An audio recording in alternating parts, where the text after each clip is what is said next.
It began with a wind that carried warnings. Elsenborn Ridge rose out of the winter landscape like the spine of something ancient, something that had survived storms and centuries, long before men arrived with rifles and fear.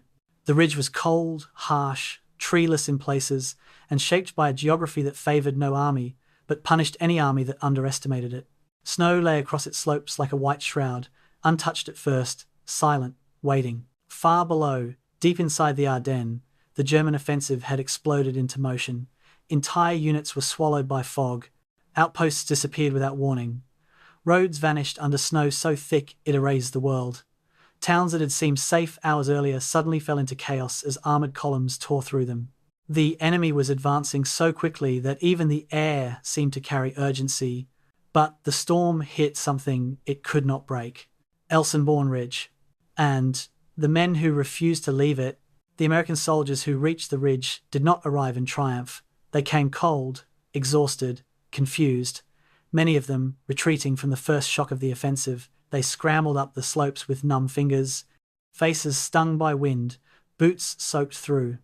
Some carried rifles caked with ice. Some carried fear they barely understood. Some carried nothing but the determination not to be swept aside. And yet, when they reached the crest, something shifted. The ridge offered height just enough, sight just enough, a chance barely enough, but enough. They dug in. Shovels broke against frozen earth. Rifle bolts jammed from the cold. Artillery crews wiped snow from their sights with bare hands that burned like fire. The wind cut through coats as if the fabric did not exist. Still they dug. Still they prepared. Still they stayed. When the German assault reached the ridge, it met something the offensive had not accounted for. An unmovable line. Artillery fire from Elsenborn Ridge tore through the forest below with precision that felt almost impossible under the conditions.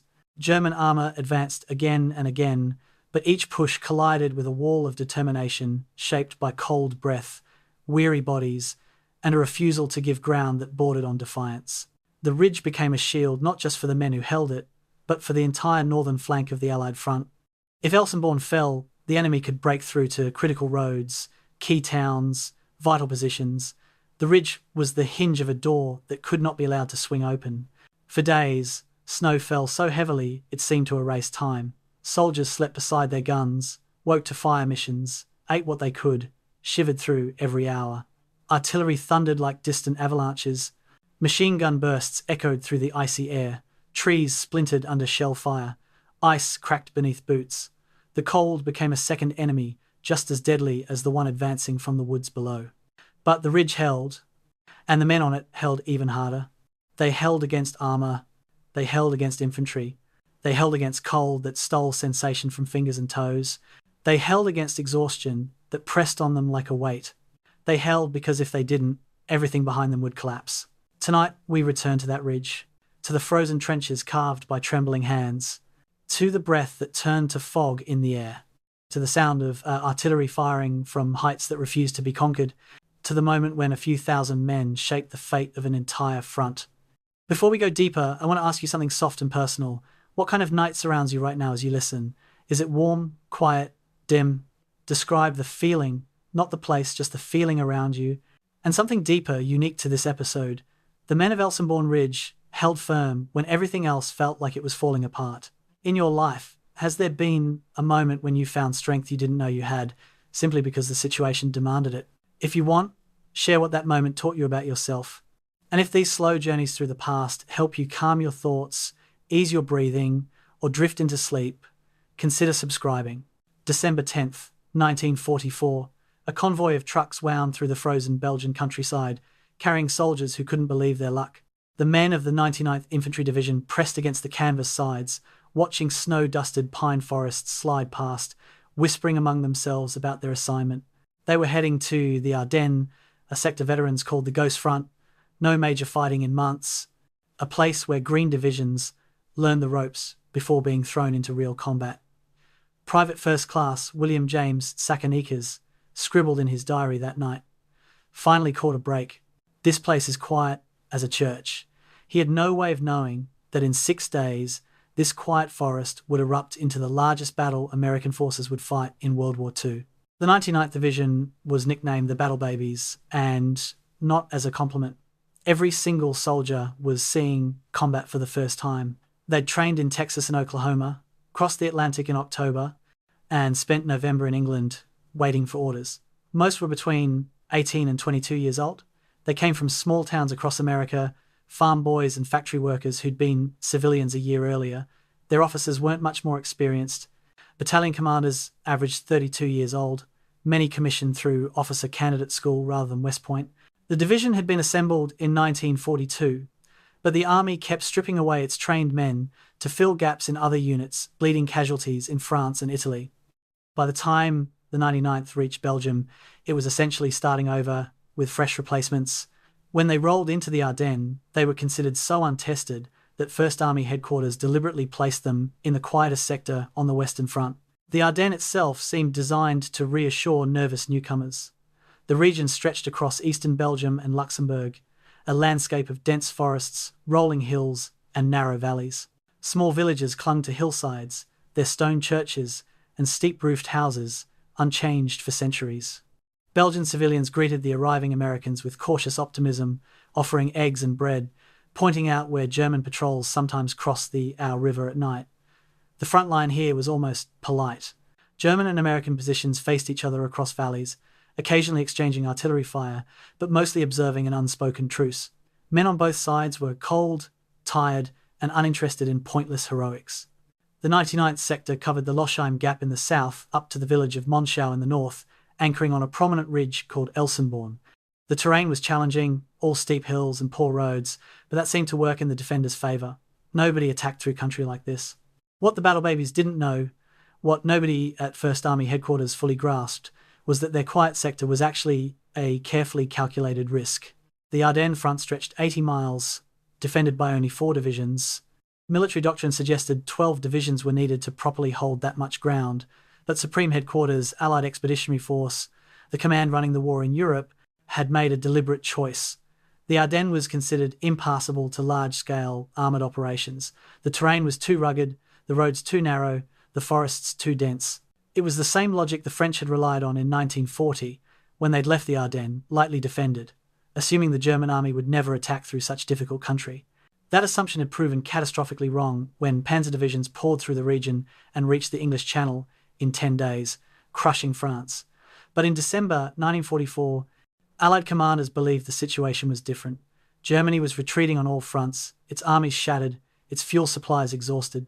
The idea that the Wehrmacht could mount a major offensive anywhere, let alone through the Ardennes, seemed absurd. The boundary between 5th Corps and 8th Corps ran directly through the 99th Division's sector, a detail that would prove devastating. In military operations, boundaries between units are always vulnerable. Communication is harder. Commanders from different units may not know each other. Responsibility becomes unclear. The Germans had studied American organizational charts and understood these weaknesses intimately. They knew exactly where the seams were. But in early December, this seemed like an administrative detail, not a life or death issue. The 99th spread out across their assigned positions, digging foxholes in frozen ground, stringing telephone wire through the forests, establishing observation posts in church steeples and farmhouse attics. They settled into the routine of static warfare, standing guard, heating rations over small fires, writing letters home, playing cards in improvised shelters made from logs and canvas. The twin villages of Rocherath and Krinkelt sat just behind the American lines, separated by barely 400 yards. Fewer than 500 civilians lived in both villages combined. Their stone houses clustered around small squares, connected by narrow streets that turned to mud whenever the snow melted. These villages controlled the main road leading west to Elsenborn Ridge, the highest ground in the region at over 2,000 feet elevation. From the ridge, you could see for miles in every direction. Whoever held that ridge-controlled movement throughout the northern Ardennes, but in early December, nobody was thinking about Elsenborn Ridge in strategic terms. It was just the place where artillery batteries set up their guns, where supply trucks dropped off ammunition and rations, where exhausted soldiers rotated back for a few days of rest in relatively safe rear areas. The ridge was covered in snow, the wind bitter and constant, but it felt secure. The front line was 5 miles away. The war was somewhere else. Veterans from other divisions would visit the 99th's positions during those first days, offering advice, sharing tricks for surviving winter warfare. Keep your socks dry. Don't bunch up. Artillery loves groups. Volunteer for night patrol, the time passes faster than guard duty. And one piece of advice that always came with a knowing smile: you boys picked a good spot to learn the trade. Nothing ever happens here. The green soldiers absorbed this reassurance gratefully. They'd heard horror stories about Normandy, about the hedgerows where German machine guns cut down entire companies, about the Hürtgen forest where divisions vanished into the dark pines and emerged as broken remnants.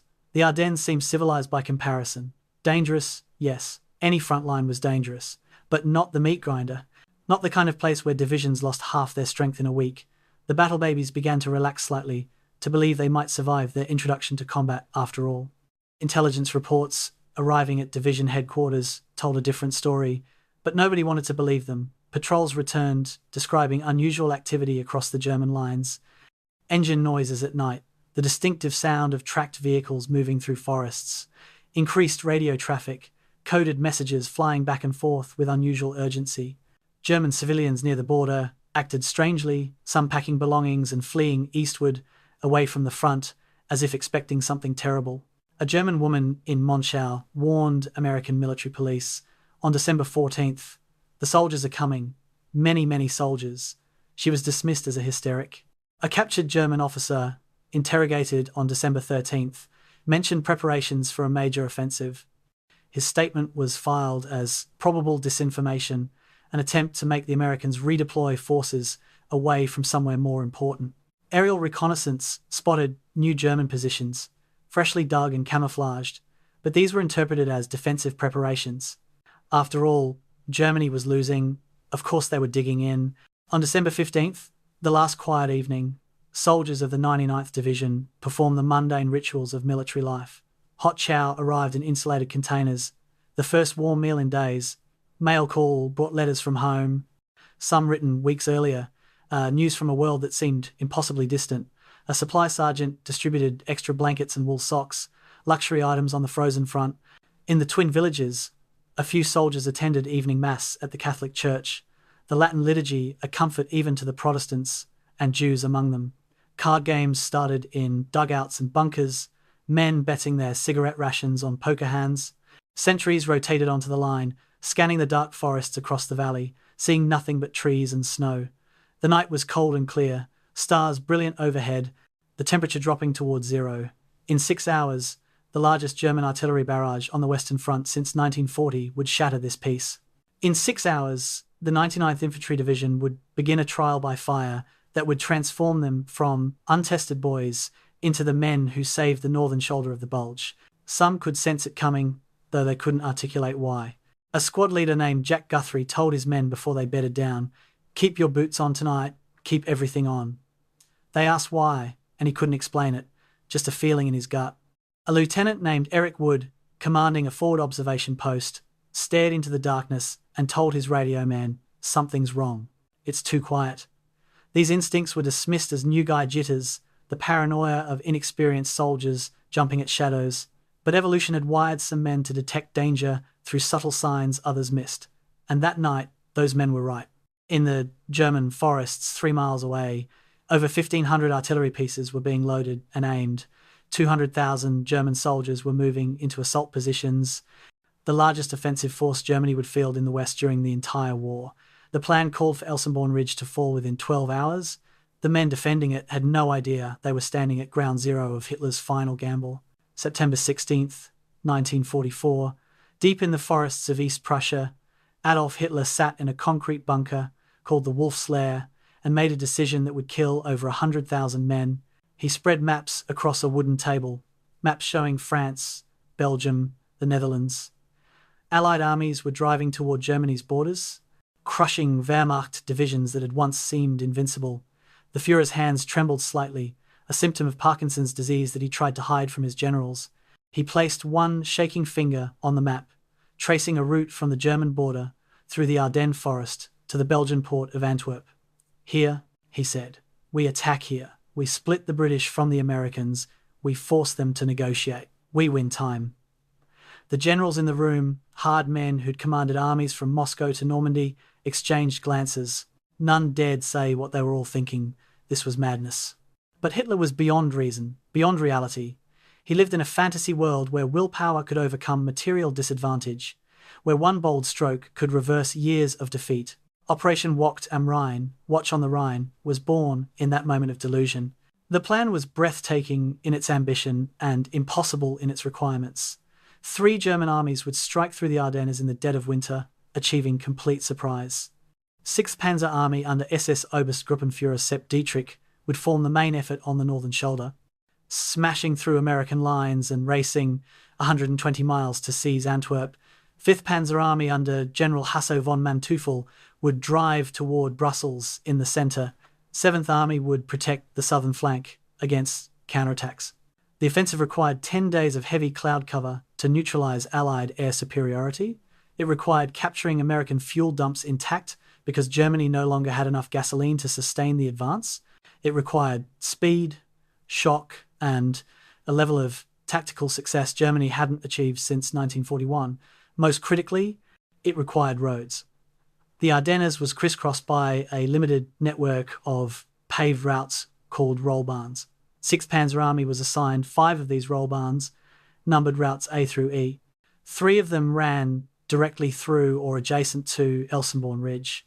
Sepp Dietrich was a complicated figure to entrust with such a critical mission. He joined the Nazi Party in 1928, commanded Hitler's personal bodyguard, and risen through the SS ranks on loyalty rather than tactical brilliance. He was a street brawler who'd become a general, courageous but limited, better suited to leading a regiment than an army. Other German commanders mocked him behind his back, calling him Hitler's chauffeur, a reference to his early role driving the Führer to political rallies. But Dietrich had one quality Hitler prized above competence: absolute obedience. He would attack when ordered, regardless of the odds, regardless of the cost. In late September, Dietrich received his orders and began planning the impossible. His 6th Panzer Army would consist of 4 SS Panzer divisions, 5 infantry divisions, and over 200,000 men. It was the most powerful force Germany could still assemble, scraped together from shattered units on the Eastern Front, reinforced with teenage conscripts and Luftwaffe ground crew, retrained as infantry. The timetable was insane, and everyone knew it. Dietrich's forces had to reach the Meuse River by the end of Day 2. Day 3, establish bridgeheads and push reconnaissance forward. Day 4, break out toward Antwerp. Day 7, capture the port and cut off British and Canadian armies to the north. Each phase depended on the previous phase succeeding perfectly, with no delays, no unexpected resistance, no mechanical breakdowns. German staff officers calculated fuel consumption down to the gallon. Each panzer division needed 150,000 gallons to reach Antwerp. Germany could provide 50,000 gallons per division. The shortfall had to be made up by capturing American supply dumps, which meant forward units had to overrun specific locations at specific times. If they missed a fuel dump, if the Americans destroyed it before retreating, the entire offensive would run out of gas, literally and figuratively. One panzer commander asked during planning, "What happens if we don't capture the fuel?" He was told, "Then we walk home." Throughout October and November, the greatest military secret of the war was somehow kept. Over 250,000 men, thousands of tanks and trucks, mountains of ammunition and supplies, all moved into the Eifel region of Germany without Allied intelligence discovering the truth. German units travelled only at night, their vehicles hidden under camouflage netting during daylight. Radio silence was absolute. Any soldier caught discussing the offensive was immediately executed. No trial, no appeals. The Luftwaffe, reduced to a shadow of its former strength, still managed to fly enough sorties to prevent Allied reconnaissance planes from getting clean photographs of the assembly areas. Local civilians were evacuated from border regions or confined to their homes under threat of death. It was an operational security achievement that would never be matched, the last thing the Wehrmacht did with real competence. And it worked. As December approached, Allied intelligence knew something was happening but couldn't determine what. Reports were fragmented, contradictory, easily dismissed. The terrain dictated everything. Dietrich's staff studied maps and aerial photographs until they could navigate the Ardennes blindfolded. They identified choke points, bridges, defiles, anywhere the advance might bog down. Elsenborn Ridge dominated the northern sector, a massive obstacle rising 2,000 feet above the surrounding valleys. The ridge wasn't particularly steep, you could walk up it without difficulty, but militarily it was perfect defensive ground. Whoever held the ridge could observe German movements for miles. Artillery positioned on the ridge could interdict every road in the northern Ardennes. Tanks attacking up the ridge would be silhouetted against the sky, easy targets for defenders shooting downward. German planners concluded the ridge had to be bypassed if possible, captured quickly if necessary, but never contested in a prolonged battle. The timetable allowed 12 hours to secure Elsenborn Ridge and the twin villages of Rocherath Krinkelt that guarded the approach. After that, 6th Panzer Army had to be racing west. Any delay would cascade through the entire operation. The soldiers being asked to execute this plan were not the Wehrmacht of 1940. Gone were the veterans who'd conquered Poland and France, who'd driven to the gates of Moscow. Those men were dead, captured, or crippled. The 6th Panzer Army in December 1944 was a mix of elite SS divisions with genuine combat experience and Volksgrenadier divisions thrown together from whatever Germany could scrape up. Some units contained teenage boys from the Hitler Youth, 16 and 17-year-old fanatics who believed Nazi propaganda about wonder weapons and final victory. Other units were filled with older men, factory workers and clerks in their 40s, men who should have been exempt from military service but were drafted anyway as the Reich grew desperate. The SS divisions, 1st SS Panzer, 12th SS Panzer, maintained professional standards and real combat power. The Volksgrenadier divisions were cannon fodder with rifles, undertrained and under-equipped, expected to die breaking through American lines so the SS could exploit the gaps. The plan included special operations that revealed how far Germany had fallen into barbarism. Colonel Otto Skorzeny, Hitler's favourite commando, would lead Operation Greif, sending German soldiers disguised in American uniforms behind enemy lines to cause chaos. This was a clear violation of the laws of war. Anyone caught in enemy uniform could be executed as a spy. But by 1944, Germany had abandoned any pretense of fighting by the rules. Skorzeny recruited English speakers and trained them to mimic American behavior, studying Hollywood films to learn slang and mannerisms. They were issued captured American vehicles and uniforms. Their mission? Seize Meuse River bridges before American engineers could destroy them. It was a suicide mission disguised as a commando operation, and everyone involved knew it. Meanwhile, Kampfgruppe Peiper, a battle group built around Lieutenant Colonel Joachim Peiper's 1st SS Panzer Regiment, received special orders: advance at maximum speed regardless of resistance, bypass enemy strong points, reach the Meuse in 24 hours. Do not stop for prisoners, do not stop for wounded, do not stop. By December 15th, everything was in position. 200,000 German soldiers crouched in frozen forests, waiting for the order to attack. Over 1,500 artillery pieces were loaded and aimed, their barrels elevated toward American positions across the Aar and Sauer rivers. Tank engines were preheated, their fuel tanks topped off from the last precious reserves. Officers synchronized watches. Assault troops checked their weapons, fixed bayonets, pulled on white camouflage smocks that would make them invisible against the snow. The mood was strange, a mixture of fatalism and desperate hope. Everyone knew Germany was losing the war. The question was whether this one last throw of the dice might change that reality. Some soldiers believed Hitler's promises of victory. Others simply hoped to survive the next few days. At 6th Panzer Army headquarters, Sepp Dietrich stared at the map one final time. His finger traced the route to Antwerp, passing over Elsenborn Ridge without pausing, as if the ridge didn't exist, as if it would fall simply because the plan required it to fall. Nobody on the German side seriously considered what would happen if the 99th Infantry Division refused to break. The battle babies weren't supposed to be a factor. Intelligence assessments described them as green troops, untested, likely to panic under heavy attack. The plan assumed they would be swept aside in the first hours, their positions overrun before they could organize coherent resistance. Elsenborn Ridge would be captured by nightfall on December 16th, the twin villages secured, and 6th Panzer Army would be pouring through the gap toward the Meuse. The timetable depended on it, the entire offensive depended on it.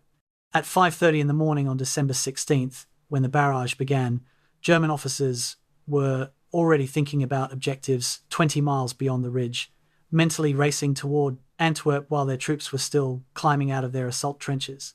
It was this overconfidence, this assumption that untested American soldiers would collapse under the weight of a proper German attack that would doom the offensive before it truly began. In war, the enemy gets a vote, and the men on Elsenborn Ridge were about to vote no.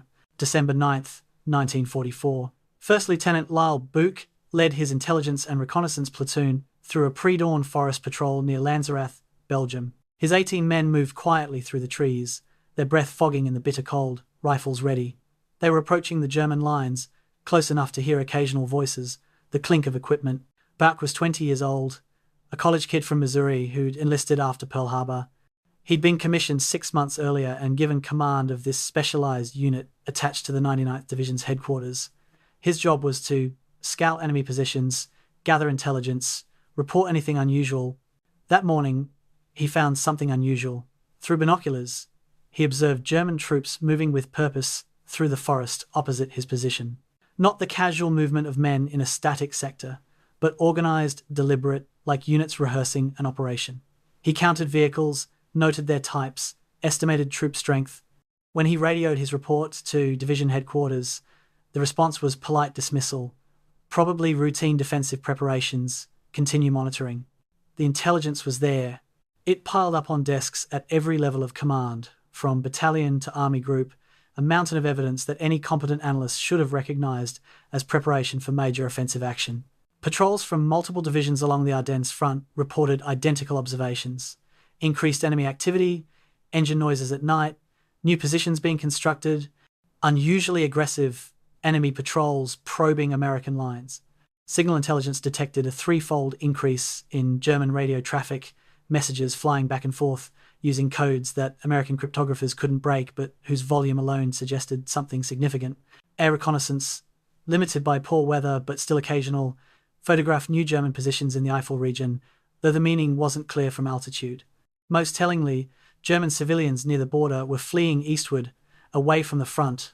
When you see rats leaving a ship, you should ask why. The most specific warning came from captured prisoners.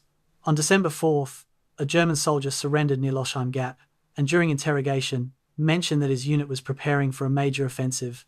He couldn't provide details, security was too tight, but he knew something big was planned for mid-December. The interrogation report went up the chain of command and vanished into the paperwork. On December 13th, another German prisoner, this one an officer, told American interrogators that he'd been ordered to reconnoiter routes westward for an armored advance. He provided dates, unit designations, specific details that should have triggered alarm bells. Instead, his statement was filed as probable disinformation, an attempt to make Americans worry about an attack in the Ardennes, so they'd pull forces away from other sectors. The assumption was that Germany no longer had the strength for strategic deception. If a captured officer was talking about an offensive, it must be fake. A real offensive would be kept secret. Colonel Benjamin Monk Dixon, First Army's intelligence chief, was one of the few senior officers who believed something was coming. Dixon was a West Point graduate, class of 1918, a professional who'd spent his career studying intelligence work. He'd correctly predicted German movements several times during the drive across France. In early December, he compiled all the warning signs into a comprehensive report, concluding that Germany was capable of mounting a limited offensive in the Ardennes. He briefed Lieutenant General Courtney Hodges, First Army commander, on December 14. Hodges listened, thanked him for the assessment, and dismissed the possibility. Germany was beaten. They were retreating everywhere. Why would they attack in the Ardennes, of all places? Dixon left the meeting frustrated, feeling like Cassandra in Troy, cursed to see the truth but never believed. The next day, December 15th, he requested leave to visit Paris for rest and recuperation. The request was approved. The timing couldn't have been worse. The failure wasn't a lack of intelligence. It was a failure to believe the intelligence that existed. This is a common problem in military history, commanders seeing what they expect to see rather than what's actually there. In December 1944, every senior Allied officer believed Germany was finished. The industrial statistics supported this belief. Germany had lost millions of men on the Eastern Front. The Luftwaffe was grounded for lack of fuel. German cities were burning under round-the-clock bombing. The Red Army was approaching Germany's eastern borders, while American and British forces closed in from the west. Under these circumstances, offensive action seemed irrational, and Allied commanders couldn't imagine the enemy acting irrationally. They imposed their own logic onto German decision-making. If we were in their position, we'd defend, therefore they must be defending. This assumption blinded them to clear evidence that Germany was in fact preparing to attack. There was also institutional momentum working against recognition of the threat. First Army had been advancing since the Normandy breakout in July. 5 months of pushing the Germans back, winning every major engagement, seeing the enemy retreat. This created a psychological pattern, an expectation that the Germans would continue retreating because that's what they'd been doing. Units that reported enemy activity were often told they were seeing defensive preparations or local counterattacks, nothing to worry about. Battalion and regiment commanders learned to downplay alarming reports because their superiors didn't want to hear them. A captain who kept insisting the Germans were preparing something big was labelled alarmist, someone who couldn't handle the stress of command. Better to file your reports, do your job, and let the generals worry about strategy. This created a situation where ground-level intelligence never reached the people who might have acted on it. The weather played a role too. December 1944 was one of the coldest, darkest months on record in the Ardennes.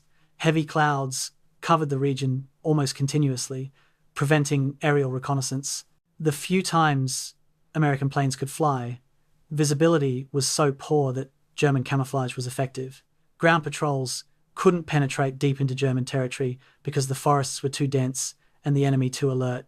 The result was a kind of blindness, Allied commanders trying to divine enemy intentions from fragmentary clues, while the Germans hid their preparations behind trees, clouds, and radio silence. It was like trying to predict a storm when you can't see the sky. You might notice the temperature dropping, the wind picking up, but you can't see the massive front approaching until it's right on top of you. On December 14th, a German woman crossed into American lines near Monschau and asked to speak with military police. She was scared, desperate to warn the Americans. She told the MPs that her village had been evacuated, that German soldiers were everywhere, that everyone was saying an attack was coming soon, very soon. The MPs listened, took notes, filed a report. The woman was classified as a possible German spy trying to provoke an American redeployment. She was detained, questioned, eventually released, her warning ignored. That same day, a Belgian farmer approached an American checkpoint with similar information. German troops were massing in the forests. He'd seen tanks, dozens of them, maybe hundreds. The checkpoint guards thanked him, filed a report, went back to their card game. These warnings were lost in the noise, just 2 more data points among thousands, easy to dismiss as rumour or exaggeration. The night of December 15th, across the Ardennes Front, American soldiers settled in for what they thought would be another quiet night. At 1st Army headquarters in Spa, Belgium, staff officers worked late on plans for upcoming offensives once the winter weather cleared. Nobody was thinking about defence. Nobody was preparing for what was coming. The intelligence reports that might have saved lives sat in filing cabinets, marked as low priority, awaiting analysis that would never come in time. In the German forests 5 miles away, final preparations were underway. Artillery crews loaded shells. Infantry checked their assault routes one last time. Tank commanders briefed their drivers on the paths through the woods. At 6th Panzer Army headquarters, Sepp Dietrich issued the attack order. 5:30 a.m., December 16th. The last great German offensive in the West would begin in 7 hours, and the Americans who would bear the first terrible shock of that offensive had no idea it was coming. The tragedy of ignored warnings is that, in retrospect, it seems obvious. After the battle, investigators would compile all the intelligence reports, lay them out in sequence, and wonder how anyone could have missed the signs. But that's hindsight, the luxury of knowing how the story ends. In the moment, with incomplete information, contradictory reports, and the reasonable belief that Germany was too weak for offensive action, the decision to dismiss the warnings made sense. It was wrong, catastrophically wrong, but it was rational given what Allied commanders thought they knew. War is fought in uncertainty, and sometimes that uncertainty gets people killed. On December 16th, when the shells started falling and the German troops poured forward in their thousands, when the 99th Division found itself in a fight for survival, one question echoed through the chaos. How did we not see this coming? The answer was simple and terrible. They had seen it coming, they just hadn't believed it. December 16th, 1944, 5:29 a.m., Private First Class Richard McKee huddled in a foxhole near Losheim Gap, trying to stay warm. He'd been on guard duty for 2 hours, scanning the dark forest opposite his position, seeing nothing but trees and snow. His shift ended in 30 minutes, then he could crawl back to the squad bunker, maybe catch some sleep before breakfast. The temperature had dropped to 10 degrees, cold enough that his rifle bolt felt frozen. He flexed his fingers inside his gloves, trying to maintain feeling. Behind him, most of the company was still asleep, exhausted from patrol duty the previous day. The night was absolutely quiet, no wind, no sound except the occasional crack of a tree branch breaking under accumulated ice. McKee yawned, checked his watch again. 5:29. He would remember that minute for the rest of his life, the last minute of peace before hell arrived. 5:30 exactly. The world exploded. The sound came first, a high-pitched scream like 1,000 freight trains, so loud it felt physical, pressing against his eardrums. Then the ground erupted. Shells were landing everywhere, huge geysers of frozen earth and snow, blasting upward, the concussions hammering his body even inside the foxhole. McKee couldn't breathe, couldn't think, couldn't do anything except press himself against the frozen dirt and pray. This wasn't harassing fire or a local barrage. This was the end of the world. Every German artillery piece on the Western Front seemed to be firing at once, and all of them were aimed at his position. The barrage was so dense that individual explosions merged into one continuous roar. Shrapnel whined overhead, trees snapped and fell. The earth itself seemed to be disintegrating under the bombardment. Minutes passed like hours. McKee lost all sense of time, of place, of anything except terror and noise. 15 miles north, Lieutenant Eric Wood of the 99th Division's artillery spotted the German barrage from his observation post on a hillside. The German guns were invisible in the darkness and forest, but their muzzle flashes lit up the eastern horizon like summer lightning, flickering and continuous. Wood grabbed his radio handset, started calling fire missions, trying to get American artillery to respond. The radio was jammed, just static, and German voices speaking rapid codes. He switched frequencies, tried again, finally got through to his fire direction center. Enemy barrage all along the front, he reported, trying to keep his voice calm. Request immediate counter-battery fire. The response came back, broken by static. Roger, Wilco. Targets already registered. Seconds later, American guns behind the lines opened up, their shells passing overhead with a freight train rumble.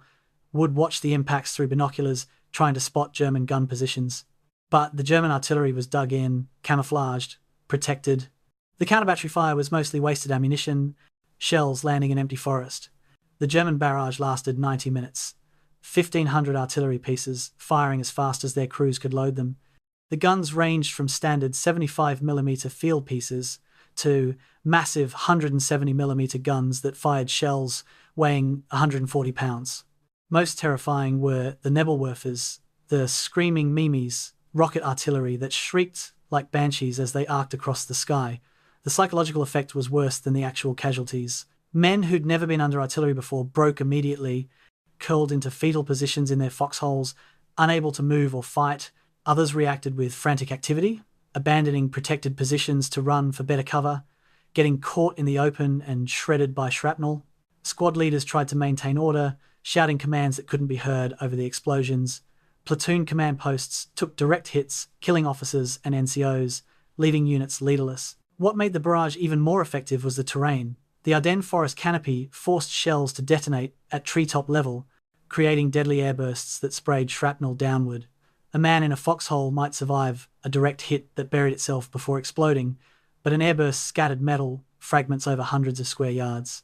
The frozen ground prevented shells from burying deep, so they exploded on the surface with maximum fragmentation effect. And the American positions were spread thin, companies trying to cover frontage that should have required battalions, which meant there weren't enough men to properly man all the bunkers and fighting positions. Some foxholes were unmanned during the barrage, simply because there weren't enough soldiers to fill them all. When the German infantry attacked, those gaps would become catastrophic. By 7 a.m., the barrage had shifted. Instead of hammering the front lines, German artillery began targeting rear areas.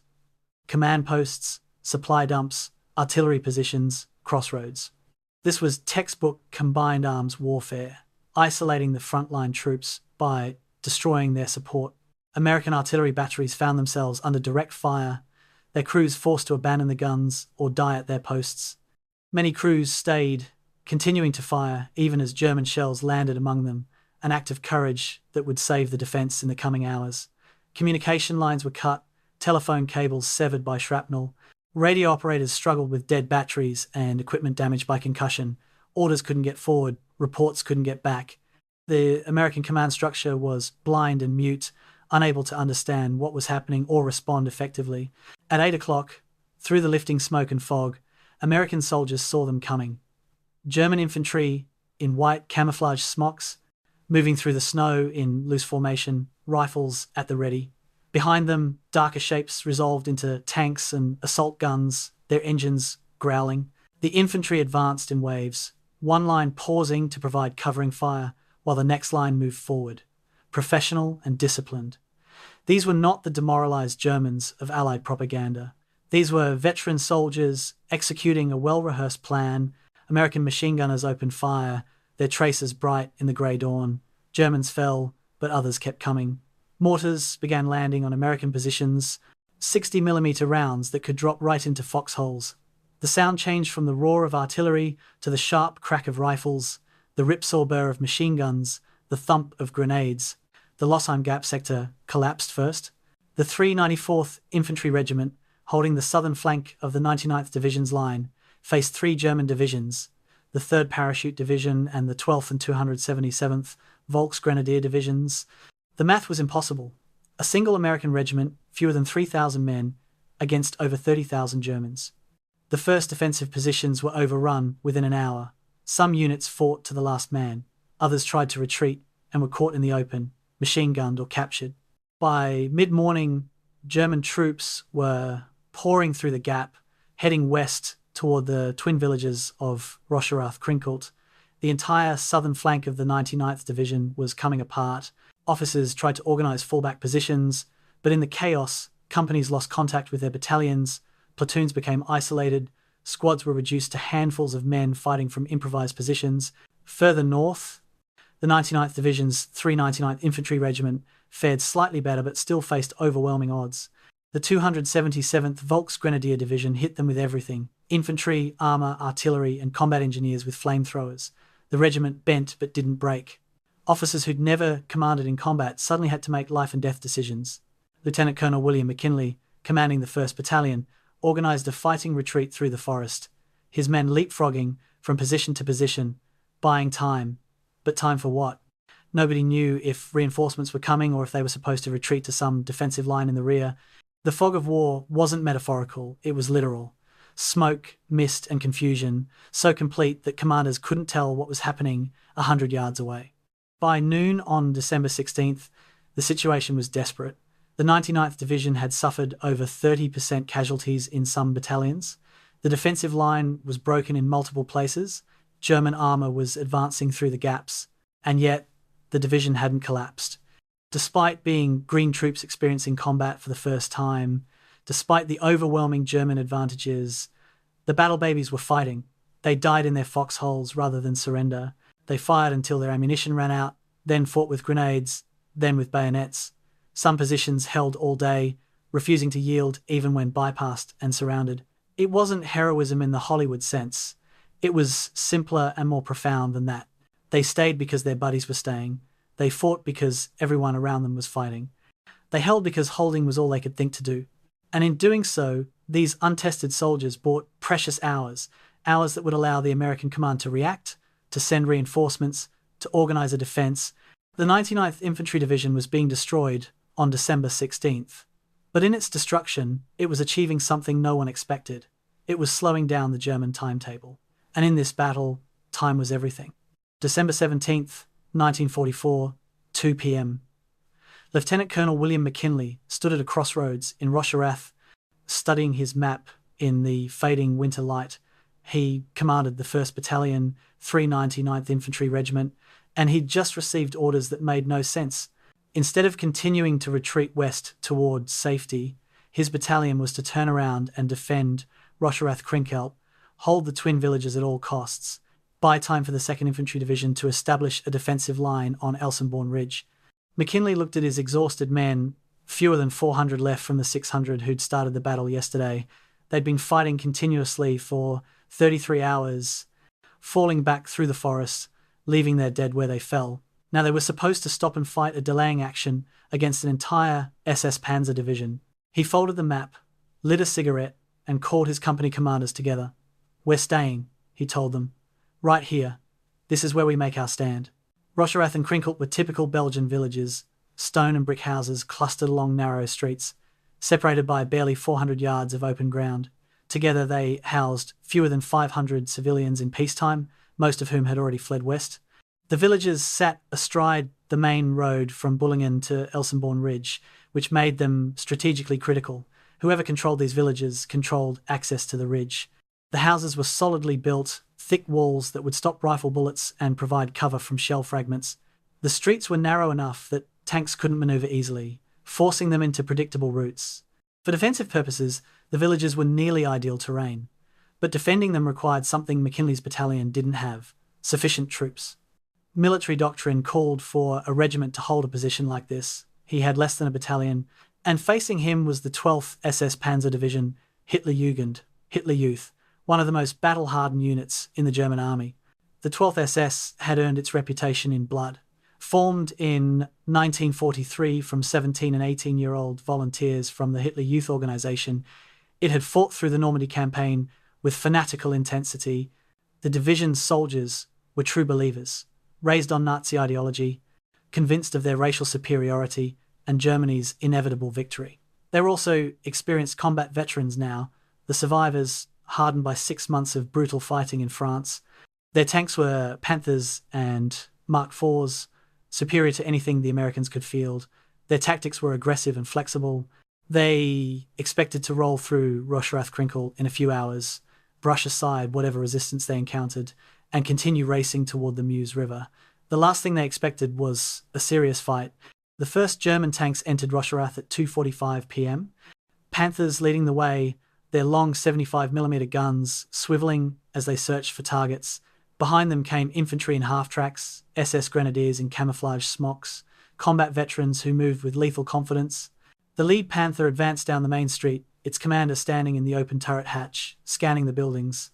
From a second-story window, Sergeant Jose Lopez aimed his .30 caliber machine gun at the tank's supporting infantry.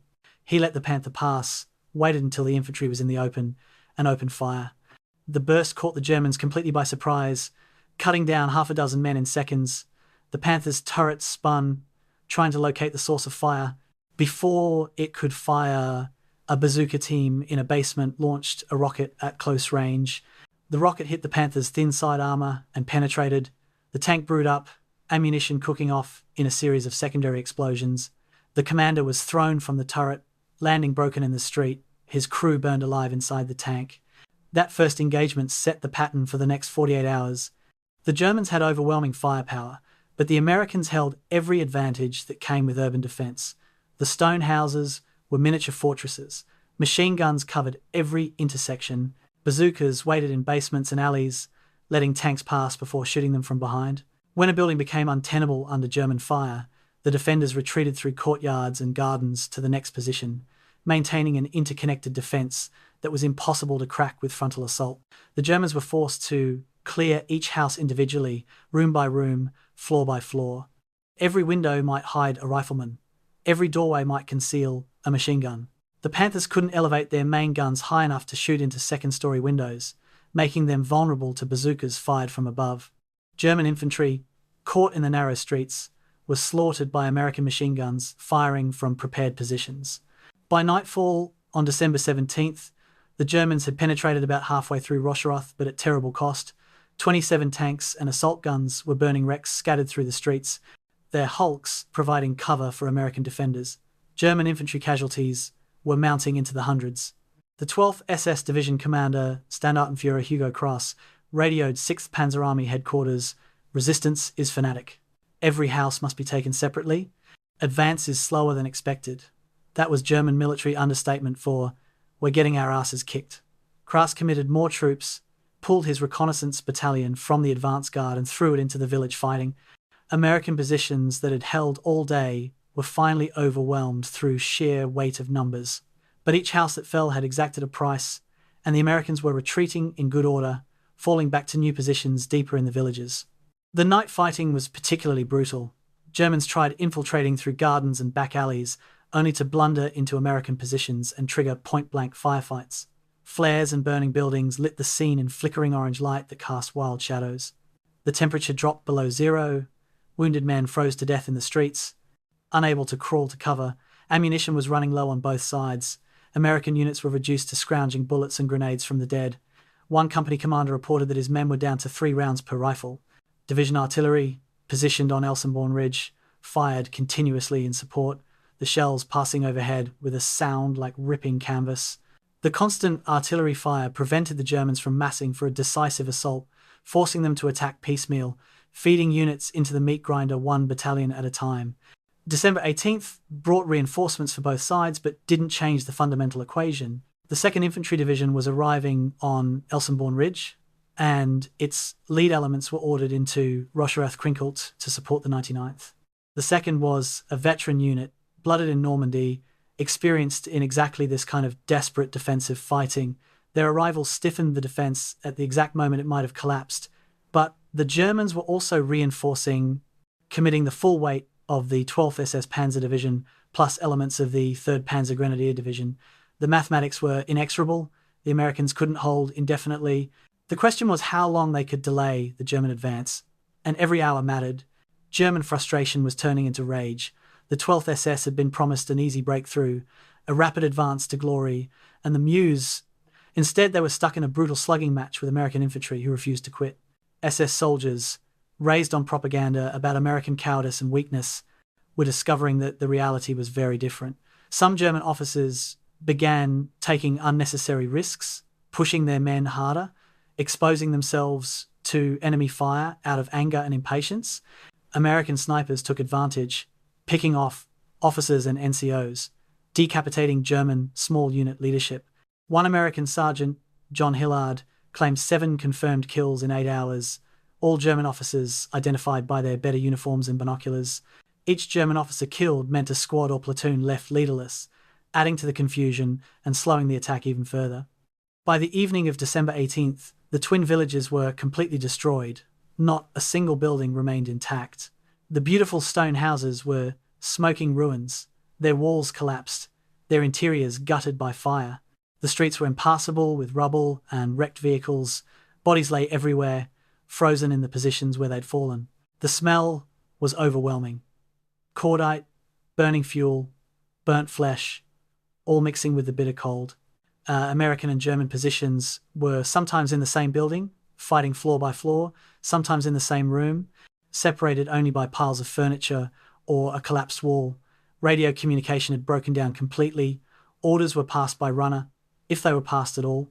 Many units fought in complete isolation, unaware that friendly forces were 50 yards away, unable to coordinate but fighting on regardless. That night, the Americans received the order they'd been waiting for: withdraw to Elsenborn Ridge. The twin villages had served their purpose, buying 2 full days for the 2nd Infantry Division to establish the main defensive line. Now, staying longer would just mean dying for ground that no longer mattered. The withdrawal was planned for the early hours of December 19th, under cover of darkness and smoke. Every unit would fall back simultaneously, covered by artillery fire, so intense the Germans wouldn't dare follow closely. It was a risky maneuver, the kind of thing that could turn into a rout if done poorly. But these soldiers, exhausted and bloodied, pulled it off with professional precision. Companies withdrew by platoons, one group covering while another moved. Heavy weapons were dismantled and carried. Wounded were loaded onto anything with wheels. By dawn on December 19th, the Americans were gone, leaving Rocherath Krinkelt to the Germans. The 12th SS Panzer Division finally held the twin villages, but it had taken them 48 hours to advance 400 yards, and the main American defensive position still lay ahead, untouched and waiting. December 18th, 1944, 11 p.m. Major General Walter Robertson stood in his command post on Elsenborn Ridge, staring at a map covered with red and blue pencil marks. He commanded the 2nd Infantry Division, 20,000 men who'd just completed a grueling march from positions near the Rohr River. They'd been preparing for an offensive toward the Rohr dams when orders came to immediately displace south to the Ardennes.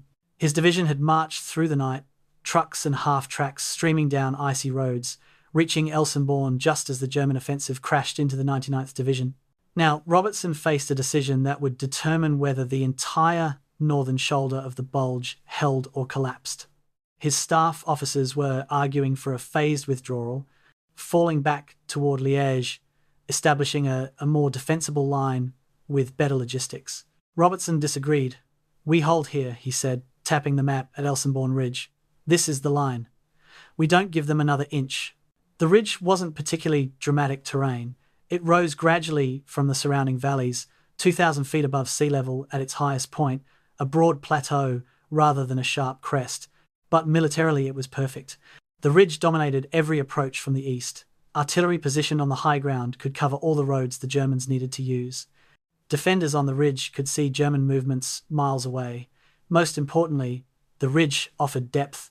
Robertson could position his division in layers, forward observers and screening forces on the eastern slope, main defensive positions along the crest, artillery and reserves on the western slope, all mutually supporting. An attacker would have to fight uphill through multiple defensive belts, all under observation, and fire from positions they couldn't reach with their own guns. It was the kind of ground defense-minded generals dream about. The problem was time. Robertson's division was arriving piecemeal, exhausted from the forced march, and needed to establish positions before the Germans realized what was happening. Engineer battalions were already working, bulldozers scraping fighting positions out of the frozen earth, laying minefields along the most likely approach routes. Infantry companies moved into sectors assigned hastily on maps, often arriving in darkness to positions they'd never seen before. Battalion commanders conducted reconnaissance by flashlight, trying to understand their assigned terrain, identify key features, position their machine guns and mortars. It was improvisation on a grand scale, 20,000 men trying to dig in and prepare defences, while German forces were barely 3 miles away. And advancing, 5th Corps Commander Major General Leonard Giraud arrived at Robertson's CP just after midnight. Giraud was a quiet, methodical officer, not flashy but competent, the kind of general who read doctrine manuals for relaxation. He'd been trying to make sense of the German offensive, gathering reports from all along the Ardennes Front, and he'd reached the same conclusion as Robertson. Elsenborn Ridge was the critical terrain. If the Germans captured it, they could unhinge the entire American defense north of the Bulge. If the Americans held it, the German 6th Panzer Army would be stopped cold. "What do you need?" Giraud asked. Robertson replied immediately, "Artillery, every gun you can give me, and time, 48 hours to get dug in properly." Giraud nodded. "I'll get you the guns. The 99th is buying you the time in Rocherath Krinkelt. Don't waste it." The artillery concentration Robertson was building would become legendary. By December 20th, over 200 guns were positioned on and behind Elsenborn Ridge. 105mm howitzers, 155mm howitzers, even a battalion of 8-inch guns that could throw 200-pound shells over 15 miles. Fire direction centers coordinated targets, plotted defensive concentrations, prepared for the German assault everyone knew was coming. Ammunition was stockpiled in massive dumps, thousands of shells per battery, more than enough to sustain days of continuous fire. Artillery officers surveyed the terrain, identifying likely German assembly areas, approach routes, and attack positions. Every piece of ground that the Germans would need to use to attack the ridge was registered as a target. When the time came, American guns would be able to drop shells within yards of their aim points, turn entire valleys into killing zones, and sustain that fire for as long as necessary. The infantry positions were equally impressive. Each battalion sector was organized as a miniature fortress. Machine guns were positioned in mutually supporting pairs, arranged so that the maximum beaten zone of one gun covered the approaches to another. Mortar teams registered defensive fires on likely German positions. Anti-tank guns were placed in defilade, hidden from direct observation but able to cover every vehicle approach. Minefields were laid in patterns designed to channel German armour into kill zones. Communication trenches connected the forward positions to battalion command posts. Aid stations were established in protected locations with good access to evacuation routes. Even the company kitchens were positioned to allow hot food to reach the front lines, a detail that mattered enormously for morale in the brutal cold. On December 19th, as the survivors from Rocherath Krinkelt withdrew through the 2nd Division's positions, Robertson got his first look at what his men would soon face. The 99th Division troops were exhausted, filthy, many wounded, all hollow-eyed from days of continuous combat. But they were intact as units, companies and battalions still organised, officers still in command. They'd done the impossible, slowed the German offensive without breaking. Robertson made sure his men saw the 99th withdrawing in good order, not routed, not panicked, just tired soldiers who'd done their job. It was important for morale that the 2nd Division understood they weren't facing supermen, that the Germans could be stopped, that American soldiers were proving tougher than anyone expected. The first German probe hit the new American lines at 3 a.m. on December 19th. A battalion from the 3rd Panzer Grenadier Division, advancing through the darkness, suddenly found themselves under fire from positions that weren't supposed to exist. American machine guns opened up from ranges under 200 yards, muzzle flashes marking their positions along the ridgeline. The Germans tried to assault but were stopped cold by interlocking fire. They pulled back, regrouped, tried again. Same result. After 2 hours of futile attacks, the German battalion commander radioed back to division. Strong American positions on Elsenborn Ridge. Cannot advance without support.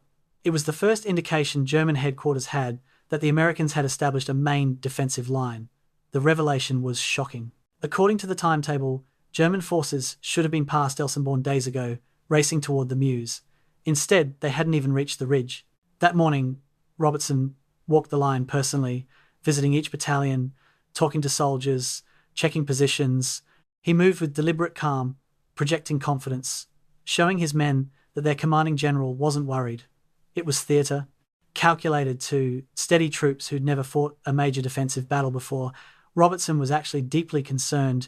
His division was strong, well supplied, and in good positions, but they faced an entire German panzer army. If Sepp Dietrich committed everything he had to taking this ridge, if he was willing to accept massive casualties, he might succeed through sheer weight of numbers. Everything depended on the German High Command's next decision. Would they recognize that Elsenborn Ridge had become a fortress and seek another route? Or would they batter themselves against these defences in a futile attempt to salvage a failed timetable? The answer came that afternoon. German artillery opened up a preparatory barrage that signalled a major attack was imminent.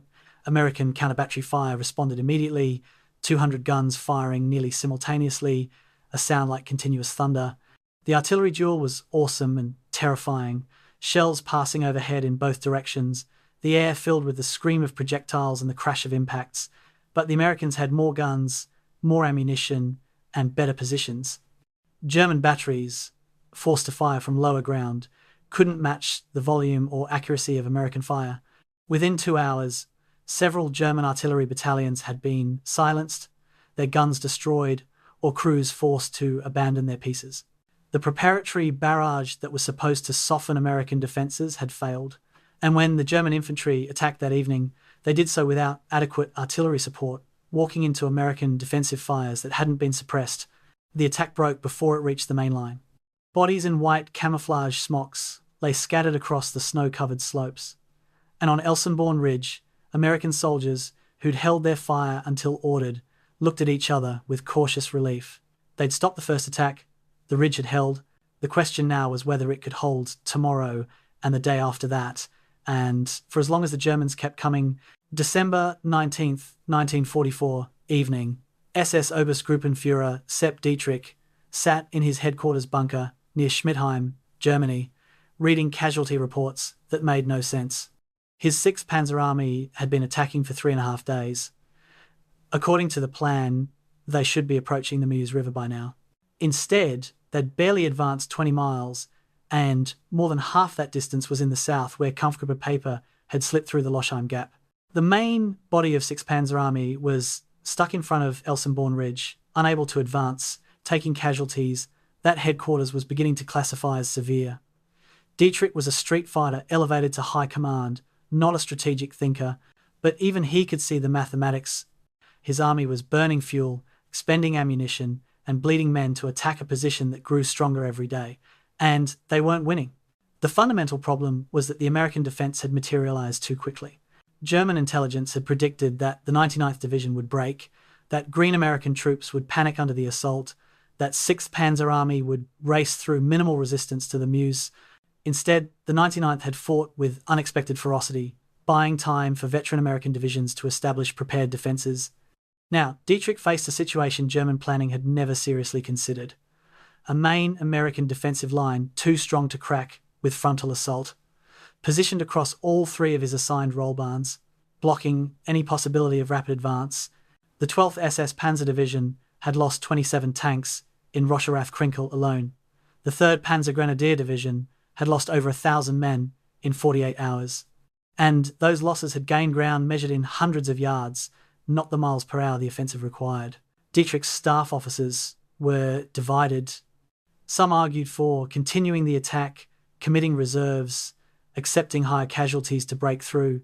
The logic was simple: they'd come too far to quit now, invested too much blood and fuel to accept failure. If they could just crack the American line in one place, pour through the gap with their remaining panzer divisions, the situation could still be salvaged. Other officers argued for operational flexibility, using the German army's traditional strength. Find the weak point, exploit it, don't waste strength against fortified positions. The problem was finding that weak point. American defences on Elsenborn Ridge appeared solid across the entire front. Every probe, every reconnaissance in force, ran into prepared positions with overlapping fields of fire and heavy artillery support. There was no obvious gap to exploit. The phone call to Adolf Hitler came at 10 p.m. Dietrich dreaded these conversations, Hitler's ranting about willpower and destiny, his refusal to accept military reality. But orders required 6th Panzer Army to report daily on operational progress, which meant Dietrich had to explain why they weren't making progress. He kept the explanation simple. Mein Führer, Elsenborn Ridge cannot be taken by frontal assault. American artillery is too strong. American infantry is too well dug in. I request permission to shift the main efforts south toward Malmedy, where Paper has opened a route. There was silence on the line, then Hitler's voice, tight with anger. The ridge must fall. I don't care what it costs. The Americans are weak. They break when pushed hard enough. Push harder. Dietrich tried to explain that they'd been pushing hard for 3 days, that casualties were mounting, that fuel was running low. Hitler cut him off. Attack tomorrow with everything you have. The ridge must be taken. That is an order. What Hitler couldn't or wouldn't understand was that the offensive had already failed in the north. Even if 6th Panzer Army somehow captured Elsenborn Ridge tomorrow, they were 4 days behind schedule. The weather was clearing, which meant Allied air forces would soon return to the skies, turning German columns into burning wreckage. Fuel consumption had far exceeded projections because tanks spent days maneuvering around defended positions instead of racing west on open roads. And, most critically, the Americans were reinforcing faster than German intelligence had predicted. Every day brought fresh American divisions to the Ardennes, units pulled from other sectors or rushed from strategic reserves. The material balance was shifting decisively against Germany, and no amount of fanaticism or willpower could change that arithmetic. Kampfgruppe Piper's situation highlighted the whole problem. Piper had achieved the deepest penetration of the offensive, racing 45 miles behind American lines, getting within 15 miles of the Meuse. He was exactly where the plan said all of 6th Panzer Army should be by December 19th. But he was also isolated, surrounded, running out of fuel and ammunition. The supplies that were supposed to follow the spearheads couldn't get through because the main routes were blocked at Elsenborn Ridge. Piper was the arrow that had found the target, but the bow had broken, and now the arrow was stuck, useless, while the archer was defeated. On December 19th, Paper radioed that he needed immediate resupply or he'd be forced to abandon his vehicles and retreat on foot. The 6th Panzer Army staff couldn't help him. The supply columns were stuck in traffic jams behind the front, unable to advance because American forces still held the key road junctions. German casualties by December 19th were approaching 20,000 killed and wounded across the entire offensive, with perhaps a third of those in 6th Panzer Army's sector. These weren't just numbers in a report. They were men who couldn't be replaced, skills and experience that Germany no longer had the luxury to lose. Every veteran tank commander killed meant his replacement was a half-trained kid who'd seen a Panther for the first time last week. Every experienced infantry sergeant lost meant his squad would be led by a corporal who didn't know what he was doing. The Wehrmacht of December 1944 was fundamentally different from the Wehrmacht of even a year earlier. It was older, younger, less experienced, more ideologically committed but less professionally competent, and it was being ground down in attacks against prepared American positions that couldn't be justified by any military logic except Hitler's refusal to admit defeat. The impact on German armour was particularly severe. Tanks that broke down or ran out of fuel had to be abandoned because recovery vehicles couldn't reach them. The 12th SS Panzer Division started the offensive with 137 tanks and assault guns. By December 19th, only 81 were operational. The losses weren't primarily combat damage. They were mechanical failures, thrown tracks, transmissions seizing in the cold, fuel pumps freezing. Panthers were powerful but notoriously unreliable, with a breakdown rate exceeding 50% in winter conditions. Every kilometre driven without combat caused attrition, and when tanks did break down, crews often had to destroy them to prevent capture, using demolition charges to blow the turrets off, leaving hulks scattered across the landscape as monuments to German industrial decline. That night, Dietrich issued orders for the next day's attack. Every available unit would assault Elsenborn Ridge simultaneously. The 12th SS Panzer Division from the south, the 3rd Panzer Grenadier Division from the east, the 12th Volksgrenadier Division from the north. It would be the largest German attack of the entire Ardennes offensive, 20,000 men and over 100 tanks concentrating on a 5-mile front. The artillery preparation would begin at dawn, the assault at 8 a.m. Officers briefed their men with varying degrees of honesty. Some spoke of breakthrough and victory, maintaining the party line that one more push would crack the American defense. Others were more realistic, telling their soldiers they were attacking because they were ordered to attack. And good German soldiers followed orders even when those orders were insane. Few expected to succeed, but they would try anyway, because that's what soldiers do. They follow orders, trust their leaders, and hope somehow they'll survive what's coming. On Elsenborn Ridge, American defenders cleaned their weapons, wrote letters home, and waited. They knew the attack was coming. They could hear German vehicles moving into position through the night, could see the flicker of lights in the forests where enemy units assembled. Tomorrow would be the test, the real test, of whether American defenses could withstand everything Germany could throw at them. December 20th, 1944, 6 a.m. The pre-dawn darkness over Elsenborn Ridge erupted in light and sound as German artillery opened fire. Over 300 guns, everything 6th Panzer Army could scrape together and mass on this sector, fired simultaneously. The shells screamed overhead, huge explosions walking across the American positions, geysers of frozen earth and snow blasting upward. Inside his bunker, Lieutenant Colonel Daniel Craig, commanding 1st Battalion, 9th Infantry Regiment, felt the ground shake with each impact. He'd experienced German artillery before, in Normandy, but nothing like this. This was desperation fire, the Germans throwing everything they had at the ridge in one last attempt to break the defense. Craig grabbed his phone, called his company commanders, confirmed they were maintaining positions. The barrage lasted an hour, the Germans shooting through their prepared ammunition stocks, burning rounds they couldn't afford to waste.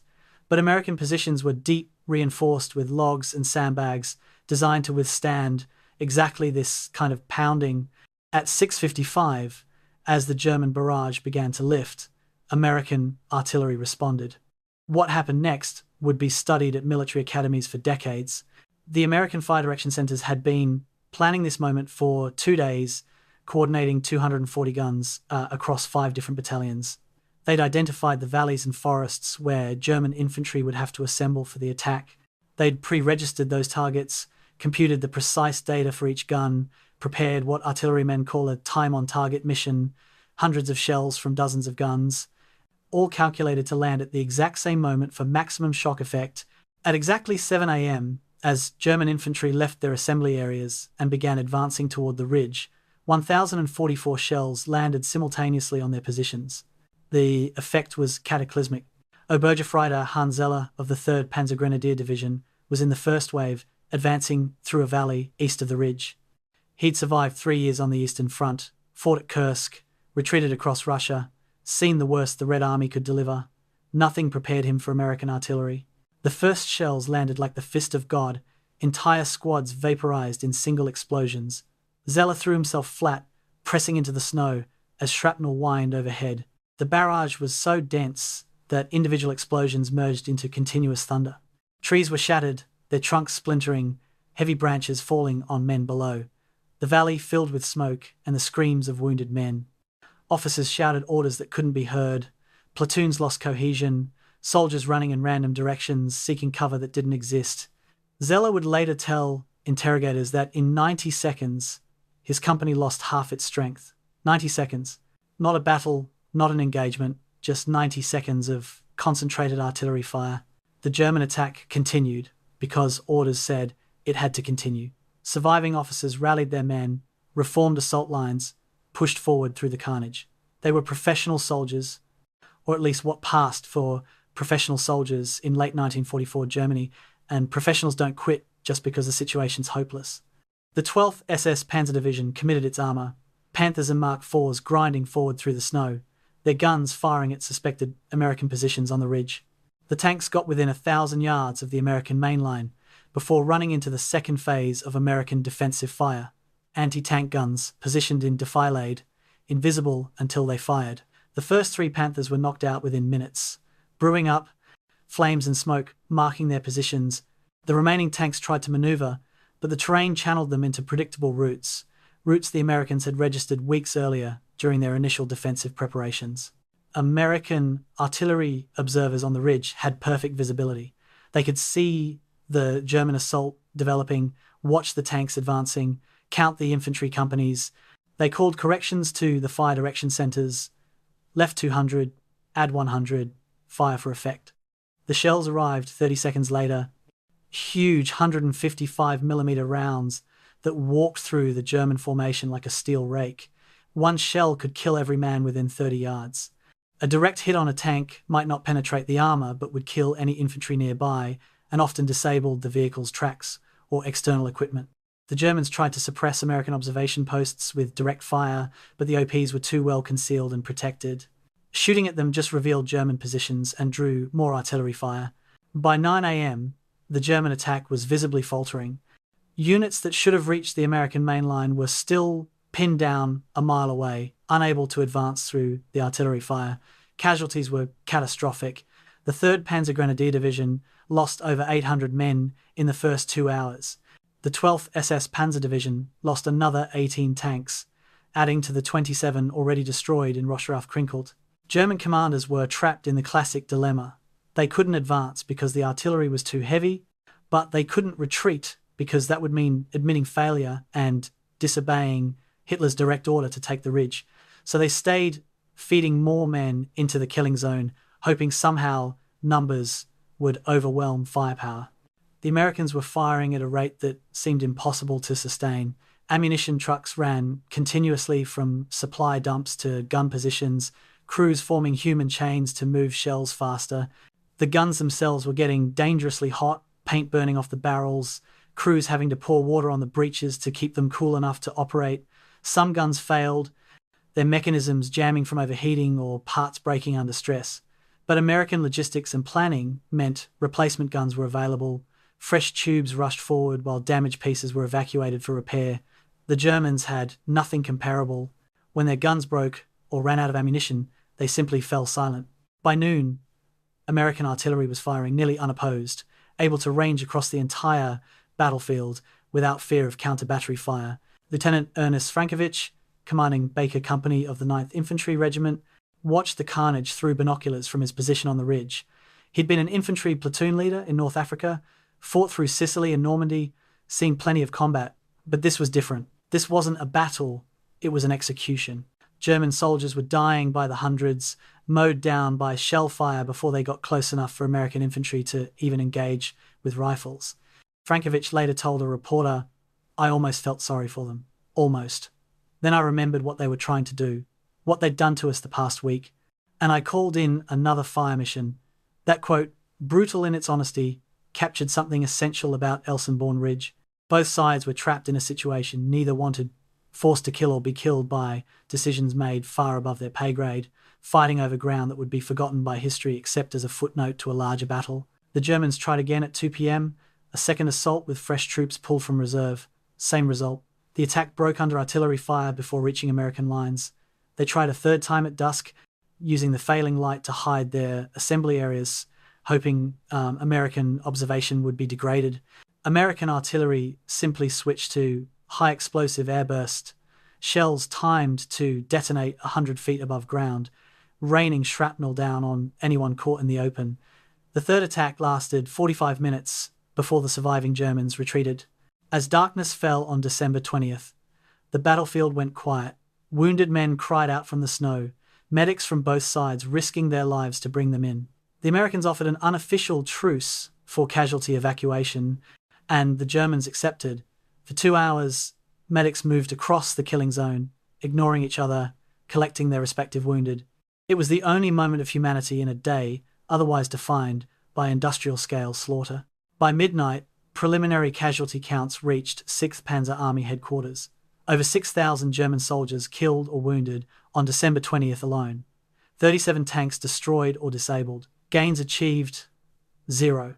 Elsenborn Ridge remained firmly in American hands, its defences unbroken, its artillery still capable of interdicting every road the Germans needed to use. And the Americans had suffered fewer than 400 casualties, most from the morning's German artillery barrage. The exchange ratio was nearly 15-1, unsustainable for an army that had no reserves and no way to replace losses. In military terms, December 20th was the day the Ardennes offensive died in the north. The fighting would continue for another week, but the outcome was decided. Germany had thrown everything it had at Elsenborn Ridge and broken against defences that simply could not be overcome. The men who'd held those positions, artillerymen firing until their hands blistered, infantrymen waiting in foxholes for an assault that never reached them, had won. They'd won through superior preparation, better logistics, and an overwhelming material advantage that no amount of German courage or fanaticism could overcome. The Ridge had held December 17th, 1944, dawn. SS Obersturmbannführer Joachim Peiper stood in the turret of his lead tank, wind burning his face, watching the road ahead.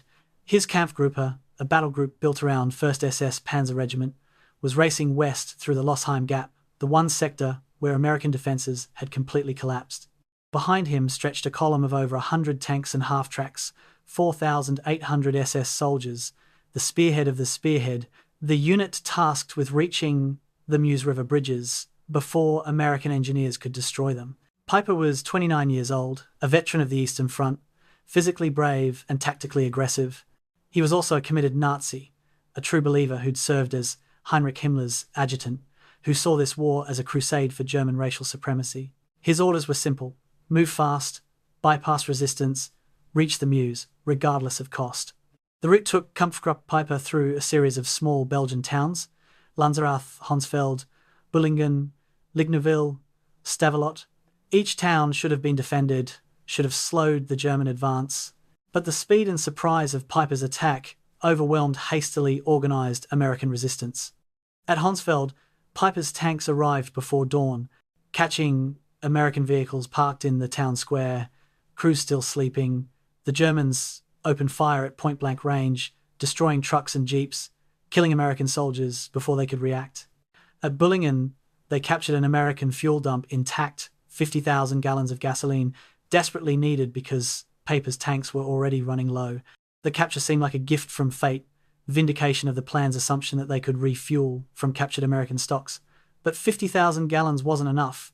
Peiper needed 3 times that amount to reach the Meuse, and there wasn't time to search for more fuel dumps. He ordered his vehicles topped off and kept moving. At Malmedy Crossroads, 1 p.m. on December 17th, Kampfgruppe Peiper encountered Battery B of the 285th Field Artillery Observation Battalion. The American unit was moving south to avoid the German offensive, about 140 men in trucks and jeeps, not expecting contact. Peiper's lead tanks appeared suddenly, blocking the road. The Americans had no chance. Those who tried to run were machine-gunned.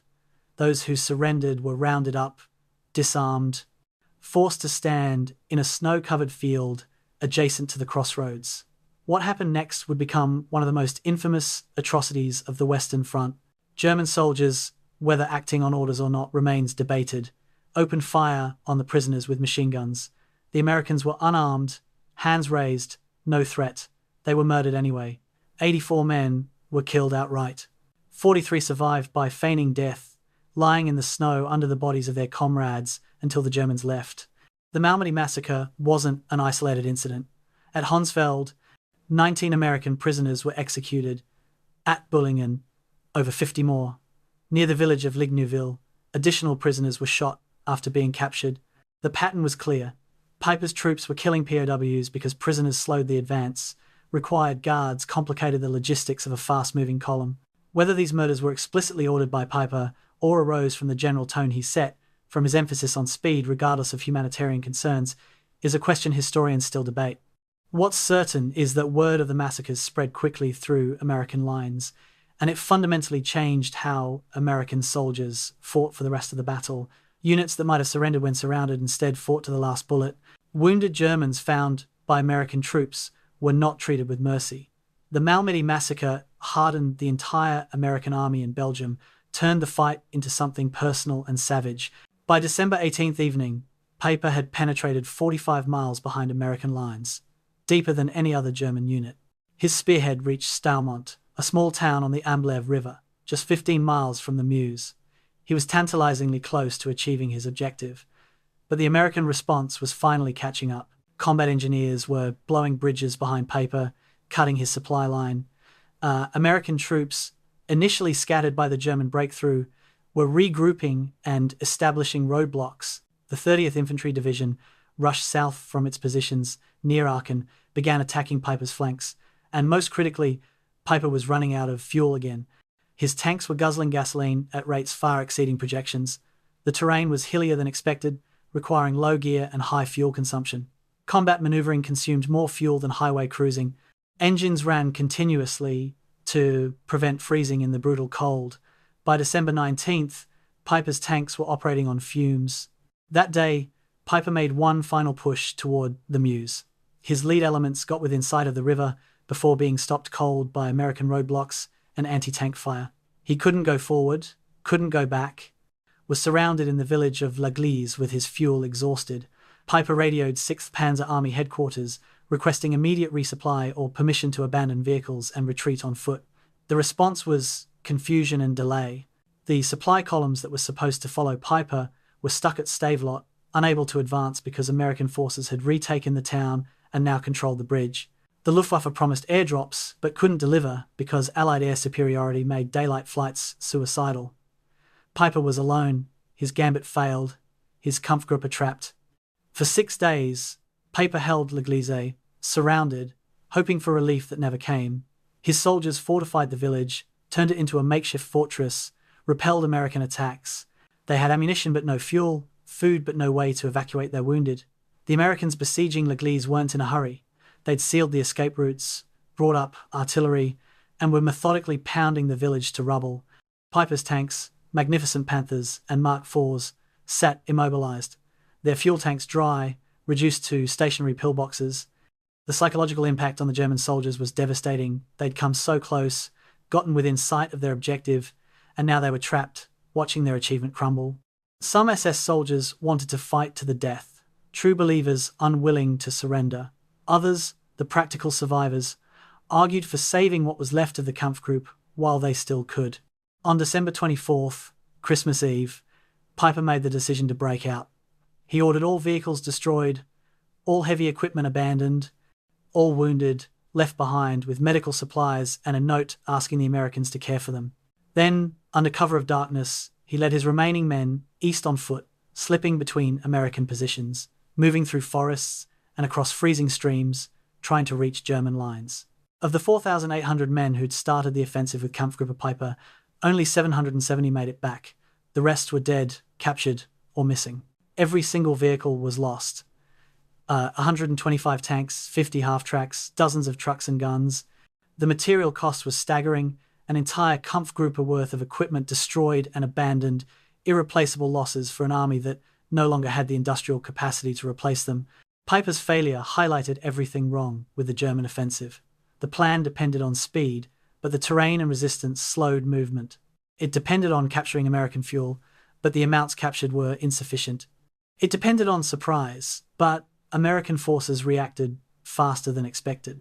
Most critically, it depended on the main German forces exploiting Paper's penetration, and that didn't happen because Elsenborn Ridge remained in American hands, blocking the routes 6th Panzer Army needed. Paper was the arrow that had flown true, but the bow had broken, and now the arrow lay in the mud, uselessly pointing toward a target it would never reach. In military terms, he had achieved a tactical success that had no operational impact because the larger offensive had failed, and he'd done so at a moral cost that would haunt him and his unit for the rest of their lives. The connection to Elsenborn Ridge wasn't immediately obvious to casual observers, but it was fundamental. Paper's route through Losheim Gap was always the backup plan, the narrow southern route that the Germans could use if the main northern routes were blocked. If 6th Panzer Army had taken Elsenborn Ridge as planned, if the 12th SS Panzer Division had raced through Rocherath Krinkelt on December 17th, instead of getting bogged down in a 48-hour street fight, then Piper wouldn't have been alone. He would have been the spearhead of an army, with follow-on forces exploiting his breakthrough, with supplies flowing forward on the paved roads, with the full weight of German armour pushing toward the Meuse. But Elsenborn Ridge held. The twin villages took 2 days to capture, and by the time the Germans controlled that ground, Piper was already trapped and doomed. The American defenders on Elsenborn Ridge, fighting their desperate delaying action, had indirectly sealed Piper's fate. They'd prevented the exploitation that would have made his penetration meaningful. They'd forced the Germans into a situation where tactical success was strategically worthless, and in doing so, they'd proven something the Germans should have already known. In modern warfare, defense has all the advantages if the defenders are determined and well supplied. Piper had been magnificent and doomed from the start, and the reason he was doomed was visible from Elsenborn Ridge if you knew where to look. December 22nd, 1944, 6 a.m. Through the pre-dawn darkness, German infantry assembled once more in the valleys east of Elsenborn Ridge. Gefreiter Karl Huber stood with his squad, 3rd Company, 5th Parachute Division, waiting for the order to advance. He was 18 years old, drafted 6 months earlier, given 8 weeks of training before being shipped to the Western Front. This would be his first attack, and despite the propaganda about German superiority and final victory, he was terrified. The veterans in his platoon had stopped pretending. They knew this attack was pointless, that the ridge couldn't be taken, that they were being thrown at American positions for reasons that had nothing to do with military logic and everything to do with Hitler's refusal to admit failure. One veteran, a corporal named Ernst, who'd fought in Russia, told Huber before the attack, "Stay low, move fast, and don't expect to come back." The artillery preparation was perfunctory, barely 30 minutes. Nothing like the massive barrages of December 20th. Germany was running out of shells, hoarding what remained for emergencies, unable to sustain the kind of firepower that had characterized earlier attacks. When the order came to advance, Huber climbed out of his trench and started walking uphill toward the American lines. The ground was churned and frozen, pocked with shell craters from previous battles. Bodies lay everywhere, German soldiers from earlier attacks, frozen solid in the positions where they'd died. Equipment was scattered across the landscape, rifles, helmets, gas masks, all the detritus of modern war. Huber tried not to look at the faces, tried to keep his mind focused on the simple act of walking, 1 foot in front of the other, rifle held, ready. American artillery opened fire at 600 yards, same as always. The shells landed in walking patterns, each burst killing or wounding everyone within 30 yards. Huber dove into a shell crater, pressed against the frozen earth. As shrapnel whined overhead, he looked around and saw his squad had been reduced by half in the first minute. The corporal, Ernst, the veteran who'd given him advice, was lying 20 yards away with his legs blown off, screaming. Nobody could help him. Nobody could even reach him through the fire. Huber realized with sudden clarity that he was going to die here, on this frozen hillside, for no reason, in an attack that had no chance of success. But he couldn't retreat, couldn't surrender, couldn't do anything except wait for the barrage to lift and then continue advancing, because that's what orders said. American infantry on the ridge watched the attack developing with professional detachment. Sergeant William Davis, commanding a machine gun section, tracked the German advance through his sights, waiting for the word to fire. The Germans came in ragged lines, no longer the disciplined formations of the war's early years, just frightened men trying to reach an objective they couldn't reach. Davis felt nothing for them, no pity, no hatred, just the cold certainty that his job was to kill them before they killed him. When the artillery fire shifted, he opened up with his .30 caliber machine gun, traversing across the German line, watching men fall. The gun fired 600 rounds per minute, each round capable of killing a man at 1,000 yards. In 90 seconds, Davis fired 300 rounds and burned through 1 barrel. His assistant gunner swapped the barrel while Davis loaded a fresh belt. The gun was back in action within 30 seconds. The German attack broke at 400 yards, never reaching the American main line. The survivors retreated, leaving more bodies on the hillside, dragging wounded men who wouldn't survive the day. Huber made it back to his starting position, uninjured except for a shrapnel nick on his left arm that he didn't remember receiving. Half his company was gone. The objective hadn't been reached. Nobody was surprised. They rested for 2 hours, then received orders to attack again. Same results. By noon, the 5th Parachute Division had been effectively destroyed as a fighting unit, reduced to perhaps 30% strength, unable to conduct further offensive operations. They were withdrawn that night, replaced by another division pulled from reserve, fresh troops who would learn the same terrible lesson about attacking prepared positions supported by overwhelming artillery. December 24th, Christmas Eve. The German High Command ordered one final attack on Elsenborn Ridge, a last desperate attempt to achieve something from the offensive before accepting complete failure. The 12th Volksgrenadier Division, reinforced by the remnants of 3 other divisions, assembled for an assault on the ridge's northern sector. The attack was scheduled for dawn on Christmas Day, which some German soldiers found either grimly appropriate or blasphemously ironic. Protestant chaplains held brief services on Christmas Eve, offering communion to soldiers who knew they probably wouldn't survive tomorrow. Catholic soldiers confessed sins to priests who looked as scared as their penitents. Atheists wrote letters home that would never be mailed. Everyone did whatever brought them comfort in the face of certain death. Christmas Day, 1944. The attack began at 7 a.m., launched into low clouds and blowing snow that reduced visibility to 100 yards. The Germans hoped the weather would neutralize American artillery observation, that the Americans wouldn't be able to see targets and therefore couldn't shoot accurately. It was a reasonable hope and completely wrong. American fire direction centers had spent the past week registering every square yard of likely German assembly and attack routes. They didn't need to see the Germans to kill them. They fired pre-plotted concentrations, walking barrages across the valleys and draws where German infantry had to advance, turning the approach to the ridge into a landscape of explosions. Some German units broke before reaching the halfway point. Others penetrated farther, got within 200 yards of American positions, and were cut down by machine gun and rifle fire. The attack was finished by 9 a.m., 2 hours start to finish, another failed assault added to the list.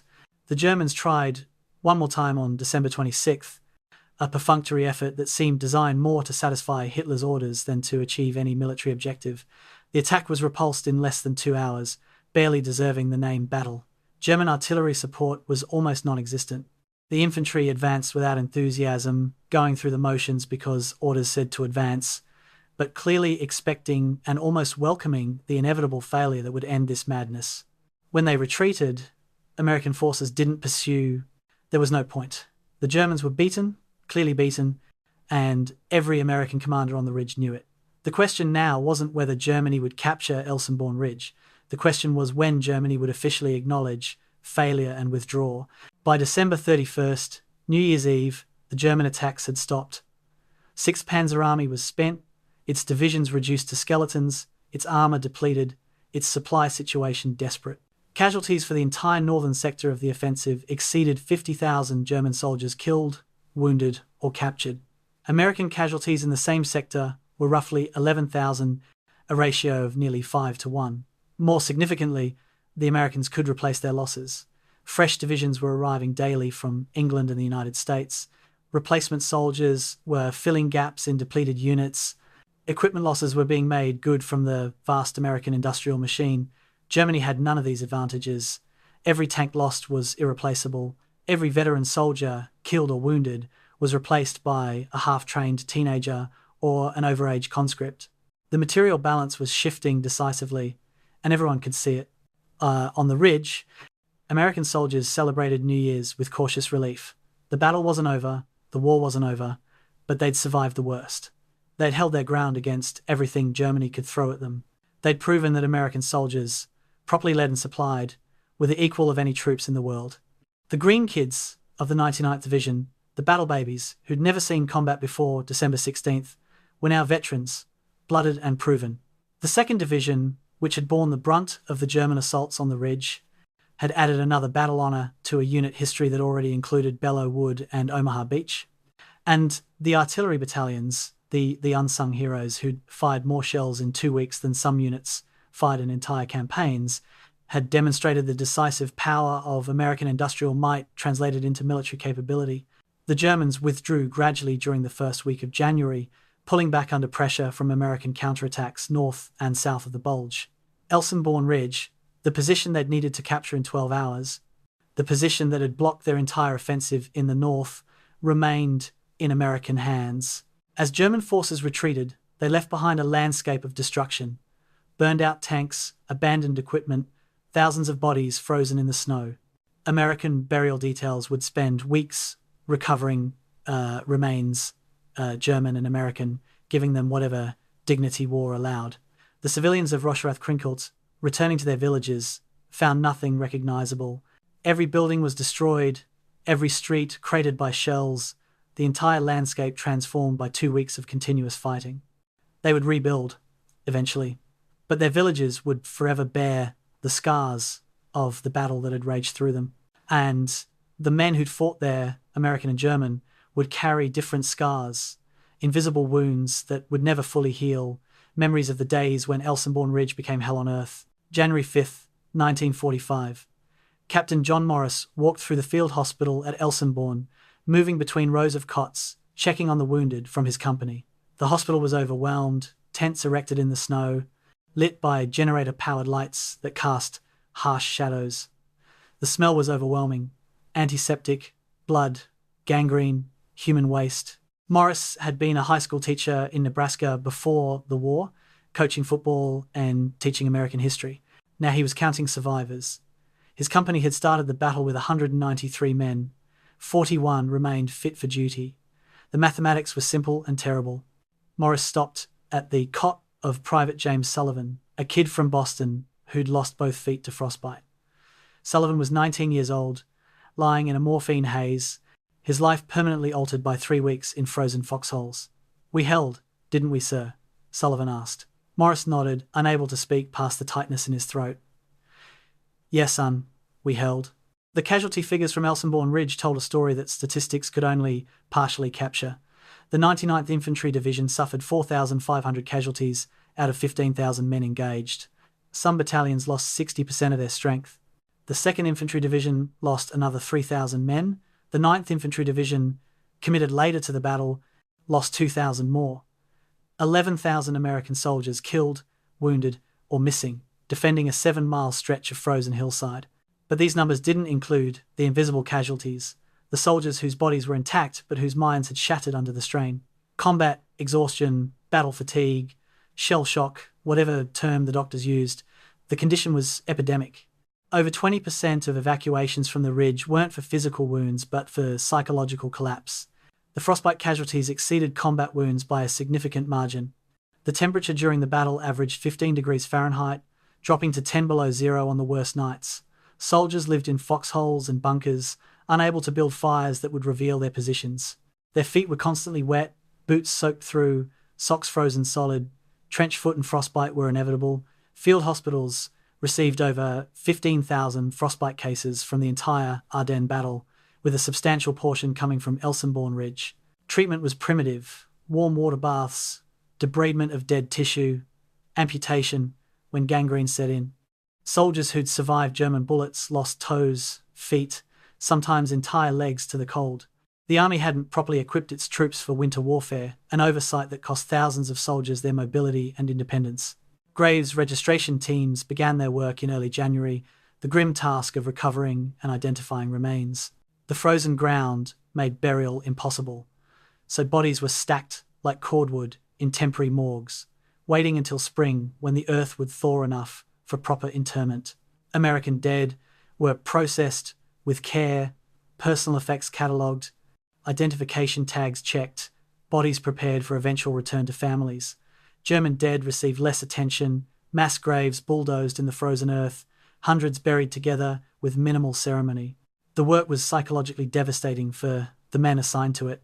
Sergeant Robert Fletcher, leading a graves registration detail, later told an interviewer, "The faces haunted me. Young faces, German and American, frozen in their last moments. After 3 days, I volunteered for frontline duty. Anything was better than handling the dead." The physical destruction was easier to quantify than the human cost. Rocherath and Krinkelt were completely destroyed, not a single building intact, the villages reduced to rubble and ash. The civilian population, which had evacuated before the worst fighting, returned to find their homes gone, their churches demolished, their centuries-old communities erased. 8 other villages in the immediate area suffered similar fates. The Belgian government estimated over 2,000 civilian casualties across the Ardennes region, people killed by artillery fire, trapped in the fighting, or dying from exposure while fleeing their homes. The economic damage was incalculable. generations of accumulated wealth destroyed in 2 weeks of modern warfare. The German casualties were even more severe, though exact numbers remain debated. Conservative estimates put 6th Panzer Army casualties at 50,000, killed, wounded, or captured in the northern sector. The 12th SS Panzer Division started the offensive with 22,000 men and was reduced to fewer than 8,000 effectives by early January. The 3rd Panzergrenadier Division lost over 60% of its combat strength. The various Volksgrenadier divisions, thrown into repeated attacks against prepared positions, were effectively annihilated. German records were incomplete, units disintegrating in the retreat, officers too overwhelmed to maintain accurate casualty rolls. Many German soldiers simply disappeared, killed in remote locations where their bodies weren't recovered or captured and not properly logged, or dying of wounds during the chaotic withdrawal. The psychological impact on German survivors was profound and often overlooked by historians focused on Allied experiences. Wehrmacht soldiers had spent 4 years being told they were superior warriors, that German military prowess was unmatched, that final victory was certain despite temporary setbacks. The failure at Elsenborn Ridge shattered these illusions. They'd attacked with overwhelming numbers, elite SS divisions, the best equipment Germany could still produce, and they'd been stopped cold by American forces. They'd been taught to despise as weak and unmotivated. The cognitive dissonance was devastating. Some soldiers clung harder to Nazi ideology, convincing themselves that betrayal or bad luck had caused the failure. Others lost faith entirely, recognizing that the war was lost and that continued fighting was pointless slaughter. This psychological fracture would contribute to the Wehrmacht's rapid collapse in the coming months. Medical personnel on both sides struggled with inadequate resources. American field hospitals were designed for mobile warfare, not sustained defensive battles, generating casualties faster than the medical system could process them. Surgeons worked 20-hour shifts, performing amputations and emergency surgery under canvas tents, sometimes by flashlight when generators failed. Penicillin was in short supply, reserved for the most severe infections. Blood plasma was rationed. Morphine syrettes ran out, leaving wounded men to endure surgeries with minimal pain relief. Nurse Lieutenant Sarah Crawford, working at an evacuation hospital behind the ridge, recorded in her diary, "We're not saving everyone we could save with proper facilities. Men are dying from wounds that wouldn't be fatal in a civilian hospital. But we're in the middle of a battle, and we do what we can with what we have. It's never enough." The letters home told the real story, the human cost in words that statistics couldn't capture. Private Daniel McCarthy wrote to his mother in Chicago, "I'm alive, and that's more than a lot of guys can say. I don't want to talk about what happened here. I don't think I can talk about it. Maybe someday. Not now." Sergeant William Harrison wrote to his wife, "The cold was worse than the Germans. I can't feel 3 of my toes. Doctor says I might lose them. At least I'm coming home." Lieutenant Thomas Bradley wrote to the parents of one of his soldiers, "Your son died quickly. He didn't suffer. He was a good soldier and a good man. The first sentence was true. The second was a lie." The soldier had bled out slowly over 3 hours, crying for his mother. But Bradley wrote what the parents needed to hear. The same letter he'd written 19 times in 3 weeks, each one taking a piece of his soul. The cost wasn't just measured in casualties and destruction, it was measured in futures altered, dreams abandoned, normalcy lost, the high school football player who'd never run again, the pianist who lost 3 fingers to frostbite, the young man who'd planned to become a teacher but couldn't stand in front of a classroom without having flashbacks to dead students lying in the snow, the German teenager who'd survived the battle but would spend the next 4 years in an American POW camp, returning home to find his family dead and his city rubble, the Belgian farmer who'd lost everything and would spend the rest of his life trying to rebuild what 2 armies had destroyed in 2 weeks.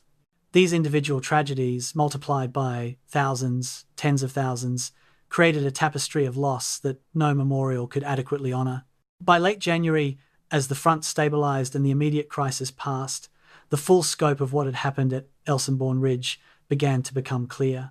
The battle had cost 11,000 American casualties and over 50,000 German casualties. The twin villages and surrounding area were completely devastated. Thousands of civilians were homeless. The psychological wounds would last generations. But the ridge had held. The northern shoulder of the Bulge remained intact. The German offensive had been stopped, not through brilliant strategy or tactical genius, but through the simple determination of soldiers who refused to break. They'd paid a terrible price for that determination. The question that would haunt survivors for the rest of their lives was whether the price had been worth paying. Most concluded that it had been necessary, that someone had to stop the German advance, that the alternative would have been worse. But necessary wasn't the same as acceptable. The cost of victory at Elsenborn Ridge would forever remind those who'd been there that war's price is always paid in full, in blood and trauma and futures that never happened, and that even in victory, everyone loses something they can never get back. January 7th, 1945, in a chateau near Versailles, Supreme Headquarters, Allied Expeditionary Force, General Dwight Eisenhower convened his senior commanders to assess the Battle of the Bulge. The room was thick with cigarette smoke and tension. For 3 weeks, Allied forces had been reacting to the German offensive, scrambling to contain the breakthrough, rushing reinforcements south, watching the carefully planned advance into Germany grind to a halt. Now, with the German attack clearly defeated, it was time to understand what had happened and what it meant. Eisenhower stood at the map, pointing to the northern shoulder, the area around Elsenborn Ridge. "Gentlemen," he said, "this is where they broke themselves. If this position had fallen, we'd be having a very different conversation." The officers in the room, men who commanded armies, studied the map with new appreciation. The ridge that many had never heard of 3 weeks ago had become the hinge on which the entire battle turned. The strategic mathematics were clear and damning for Germany. Hitler had committed his last operational reserve, over 400,000 men, to an offensive designed to split the Allied armies, capture Antwerp, and force a negotiated peace. The offensive had gained ground in the south, creating the famous Bulge in American lines that gave the battle its name. But in the north, where the main German effort was concentrated, where Sepp Dietrich's 6th Panzer Army was supposed to achieve the decisive breakthrough, the attack had failed completely.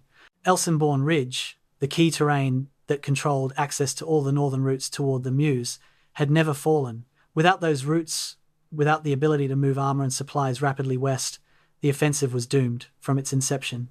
The Germans had spent 3 weeks and 50,000 casualties gaining 15 miles in the wrong direction, while the objective remained 100 miles away and utterly unreachable.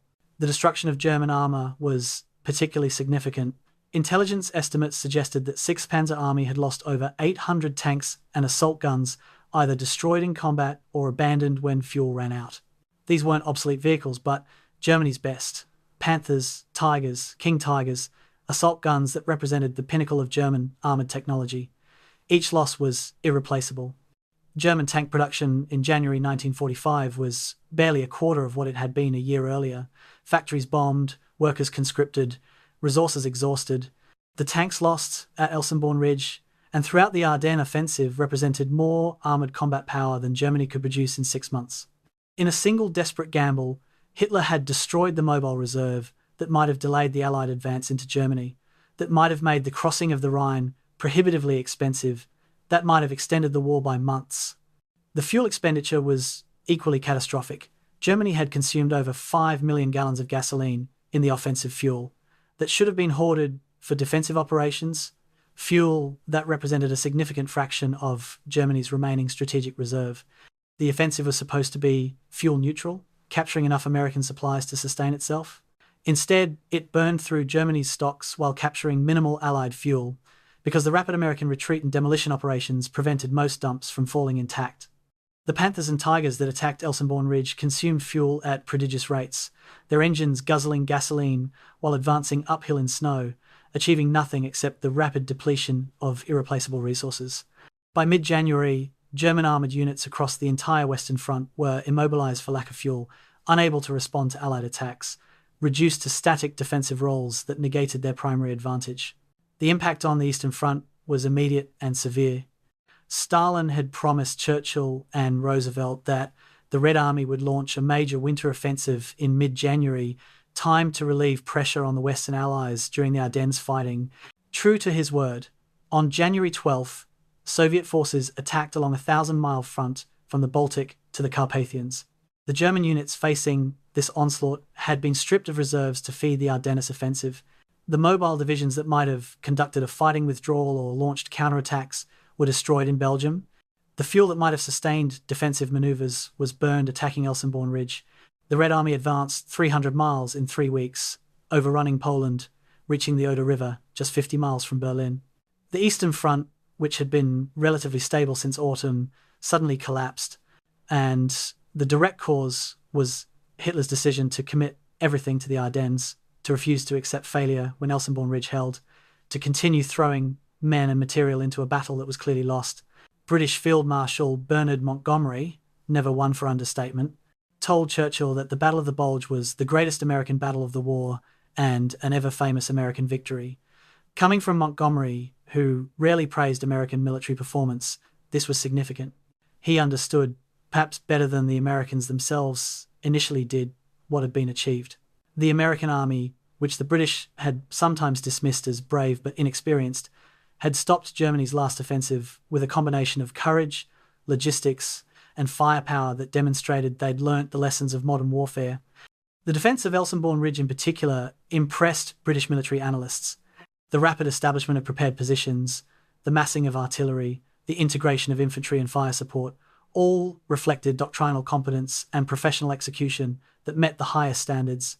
The timeline comparison revealed just how completely the offensive had failed. German planning called for reaching the Meuse River by December 19th, day 4 of the offensive. Actual achievement, the furthest German penetration, was Kampfgruppe Peiper reaching Staumont, still 15 miles short of the Meuse, and that spearhead was isolated and doomed. The plan called for capturing Antwerp by December 23rd. Actual achievement, German forces never got closer than 75 miles to Antwerp, and by December 23rd, they were in full retreat. Most damningly, the plan called for Elsenborn Ridge to fall within 12 hours of the opening attack. Actual achievement, the ridge never fell at all, remaining in American hands throughout the battle, its artillery dominating the northern sector, its defenders unbroken. The entire offensive was predicated on a timetable that collapsed in the first 48 hours and never recovered. Military historians would later estimate that the failure of the Ardennes offensive shortened the European war by 3 to 5 months. Without the material consumed in Belgium, Germany might have made the Rhine crossing prohibitively expensive, might have defended Berlin more effectively, might have extended the war into summer of 1945. Each additional month would have cost thousands of Allied lives and hundreds of thousands of additional civilian deaths from continued combat and Nazi atrocities. The soldiers who froze in foxholes on Elsenborn Ridge, who died defending Rocherath Krinkelt, who fired artillery until their hands blistered, had done more than win a battle. They'd shortened the war, saved lives far beyond their own casualties, and demonstrated that American forces could match and defeat the best Germany could field. They'd proven that Germany's military reputation was based on past glory, not present capability, that the Wehrmacht of 1944 was a shadow of its former self, dangerous but beatable. The psychological impact on German morale was equally important. The Wehrmacht had sustained shattering defeats on the Eastern Front, but those could be rationalized as the inevitable result of fighting overwhelming Soviet numbers. The defeat in the Ardennes had no such excuse. Germany had achieved surprise, local superiority, and ideal weather conditions that neutralized Allied air power. They'd attacked with elite SS divisions, the best equipment, and thorough planning. And they'd been stopped by American forces they'd been taught to consider inferior. The realization that even under optimal conditions, even with every advantage, Germany couldn't defeat the Allies in a major engagement was devastating to both military and civilian morale. The Ardennes offensive had been sold to the German people as the counterattack that would change the war's trajectory. Its failure made clear that no counterattack could succeed, that defeat was inevitable, that continued fighting only prolonged the agony. Eisenhower's staff completed a detailed analysis in late January, cataloguing the battle's strategic consequences. The document ran to over 200 pages, but the conclusion was straightforward. The enemy has spent his strategic reserve and gained nothing of lasting value. He has lost irreplaceable material and personnel. He has shortened his own defensive capabilities by months. The offensive was a strategic failure of the first magnitude. That dry military language translated into human terms as tens of thousands of soldiers who died for nothing, families destroyed by pointless sacrifice, a nation's resources squandered in service of one man's delusion.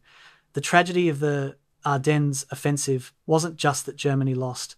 It was that the loss was foreseeable, preventable, and entirely pointless, the inevitable result of a strategic situation that no amount of tactical success could overcome.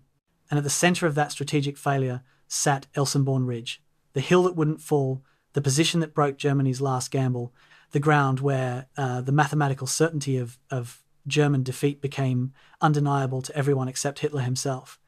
Major General Walter Robertson stood on Elsenborn Ridge on January 10th, 1945, surveying the landscape his division had defended. At 54, Robertson was old for a division commander, a West Point graduate from the class of 1912, who'd spent decades preparing for exactly this moment. He was a defensive specialist, someone who understood terrain, fields of fire, artillery employment, and logistical sustainability. When Fifth Corps ordered him to hold this ridge, he'd recognized immediately what it meant. This was the decisive point, the ground that would determine whether the northern offensive succeeded or failed. He'd organized the defense with meticulous care, positioning his battalions to maximum advantage, coordinating artillery fires, ensuring supply lines remained open. Now, walking among the foxholes and gun positions, he felt satisfaction mixed with profound sadness. They'd won, but the cost had been steep, and winning didn't bring back the 3,000 men from his division who wouldn't go home. Robertson's command style was methodical and calm, the antithesis of flashy leadership. He didn't give dramatic speeches or make bold gestures. He studied maps, calculated logistics, and made decisions based on analysis rather than instinct. When staff officers argued for a phased withdrawal from the ridge, Robertson had simply pulled out a terrain map and demonstrated why withdrawal was worse than defense. The ridge offered every advantage: observation, fields of fire, artillery positions, supply routes. Giving it up meant fighting from worse ground against an enemy who'd be emboldened by success. His logic was unassailable, and his calm certainty steadied officers who might otherwise have panicked. This was leadership as engineering problem-solving, and it worked because Robertson was supremely competent at understanding the mechanics of defensive warfare. He'd built a fortress on Elsenborn Ridge, and fortresses properly defended don't fall to frontal assault. Major General Leonard Giraud commanded 5th Corps, the higher formation responsible for the entire northern sector. Giraud was 57, another West Point graduate, class of 1911, who'd spent most of his career in staff positions before getting his first field command in 1943. He was intellectual, methodical, sometimes indecisive, exactly the kind of officer who thrives in peacetime but struggles in combat. When the German offensive began, 1st Army Headquarters initially ordered a general withdrawal, pulling back to more defensible lines. Giraud refused. He looked at the map, recognized that Elsenborn Ridge was the key, and informed 1st Army that 5th Corps would hold current positions. It was a moment of clarity and courage, a staff officer overriding his superiors based on tactical judgment. Eisenhower later validated Giraud's decision, but for 48 hours, Giraud had been defying orders and risking his career. If the ridge had fallen, he would have been relieved of command. Instead, his decision to stand fast saved the northern shoulder. On the German side, Sepp Dietrich was a study in contrasts. He was a former Bavarian sergeant who'd joined the Nazi Party in 1928 and risen through the SS ranks on loyalty rather than military education. Hitler trusted him, absolutely, which was why he commanded 6th Panzer Army despite lacking the background for army-level command. Dietrich was personally brave, leading from the front, sharing his soldiers' hardships. He was also out of his depth strategically. He executed Hitler's plan because Hitler ordered it, but he recognized early that the plan was impossible. His headquarters reports, preserved in archives, show increasing desperation as the offensive stalled. By December 20th, he was reporting that Elsenborn Ridge cannot be taken by available forces and requesting permission to shift operations south. Hitler refused, and Dietrich continued attacking because that's what loyal Nazis did. His tragedy was that he was a competent regimental commander, elevated to a position requiring skills he didn't possess, forced to implement a plan he knew was doomed. The contrast between American and German command philosophies was stark. American commanders were encouraged to show initiative, to adapt plans based on battlefield conditions, to communicate honestly about problems and limitations. German commanders, especially in the SS, were expected to obey orders regardless of circumstances, to believe in victory through willpower, to never admit defeat was possible. This fundamental difference shaped the battle. When American battalion commanders found their positions untenable, they reported problems and received permission to adjust. When German battalion commanders reported similar issues, they were ordered to attack again, harder, without the resources that might make success possible. The American system encouraged realistic assessment and adaptation. The German system encouraged self-deception and continued failure. Lieutenant Colonel William McKinley of the 99th Division represented a different kind of leadership, the citizen soldier elevated by circumstance. McKinley had been a National Guard officer before the war, a lawyer in civilian life, someone who'd never expected to command a battalion in combat. When his battalion commander was killed on December 16th, McKinley took over and led his unit through the fighting withdrawal to Rocherath Krinkelt, then the desperate defense of the twin villages. He had no formal military education beyond basic officer training, but he had common sense, courage, and the ability to inspire soldiers who were as scared as he was. His after-action report, filed in February, was notable for its honesty. "We survived through luck as much as skill. The men fought because they saw no alternative. Leadership consisted mainly of not panicking and trying to look confident even when terrified. That brutal self-assessment was more valuable than any amount of false bravado." German battalion commanders faced impossible situations with varying responses. Colonel Wilhelm Wiebig commanded the 277th Volksgrenadier Division, one of the units thrown repeatedly at Elsenborn Ridge. Wiebig was a Wehrmacht professional, not an SS fanatic, and he questioned the attacks from the start. His division was understrength and poorly equipped, filled with conscripts who'd received minimal training. Ordering them to assault prepared American positions was murder, not tactics. Wiebig protested to his corps commander, was overruled, and attacked anyway because refusal meant court-martial and execution. His division was destroyed in 3 days of futile assaults. Wiebig survived the war and testified at post-war interviews that attacking Elsenborn Ridge was the most pointless operation he'd participated in during 6 years of warfare. He'd seen the Eastern Front, seen retreat from Russia, seen desperate defensive battles. Nothing matched the stupidity of repeatedly attacking a position that clearly couldn't be taken. The artillery commanders on both sides understood the battle's dynamics better than anyone. Colonel Charles Horner commanded the 2nd Division's artillery, 4 battalions of 105mm howitzers that bore the brunt of defensive fires. Horner was a gunner by training and temperament, someone who understood ballistics, logistics, and fire direction with mathematical precision. He organized a fire control system that allowed all American guns on the ridge to respond to any call for fire within 90 seconds, massing overwhelming firepower at any threatened point. His headquarters worked around the clock, plotting targets, coordinating fires, ensuring ammunition supply never faltered.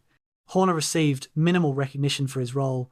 Artillery rarely gets glory, but his technical competence was as important as any infantry valor in holding the ridge.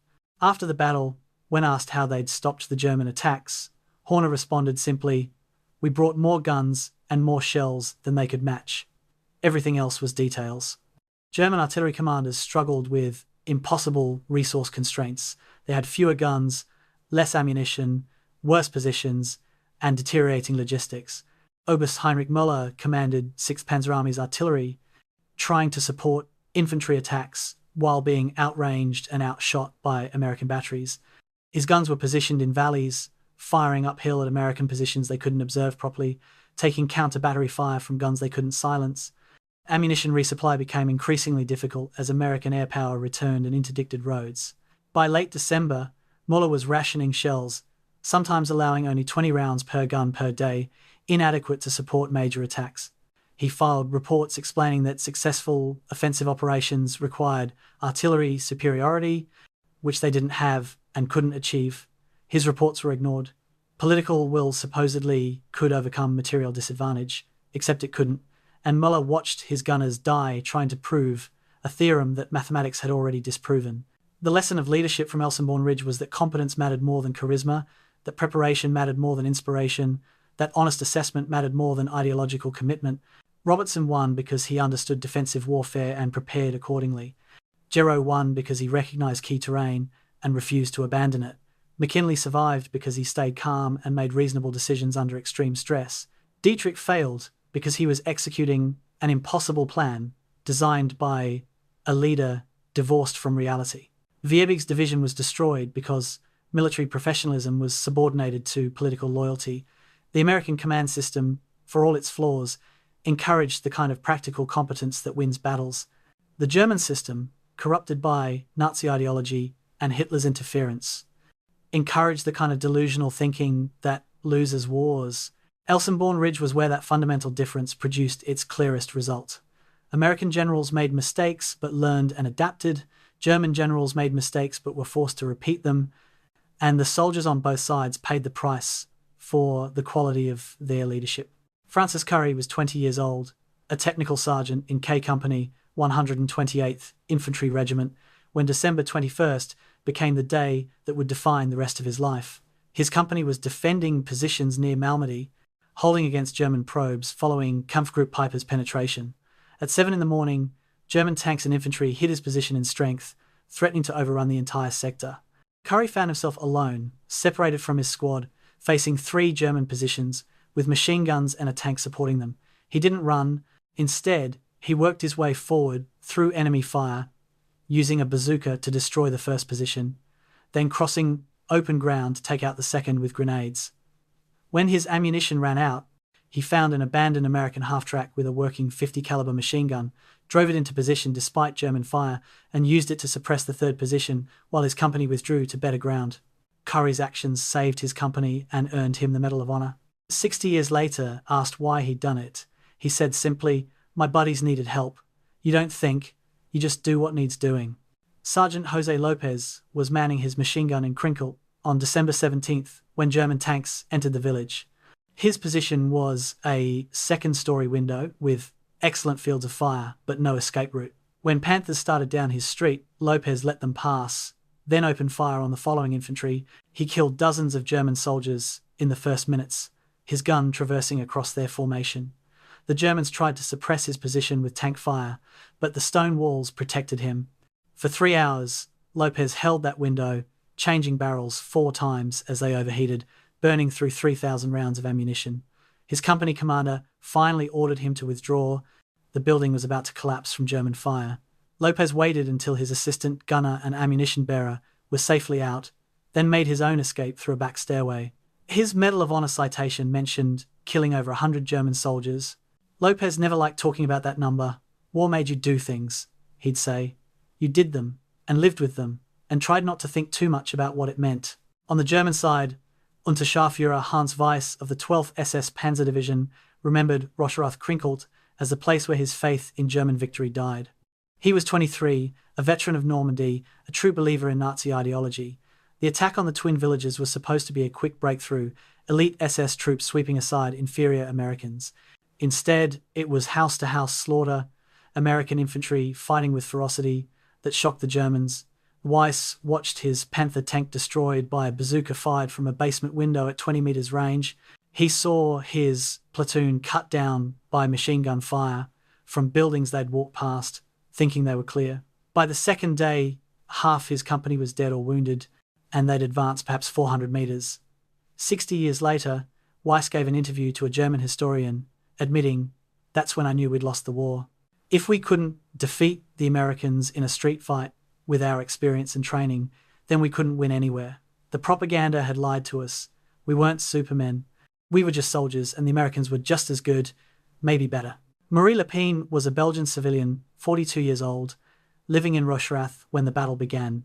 She refused to evacuate, instead hid 20 civilians, including 6 children, in her stone cellar while the battle raged overhead.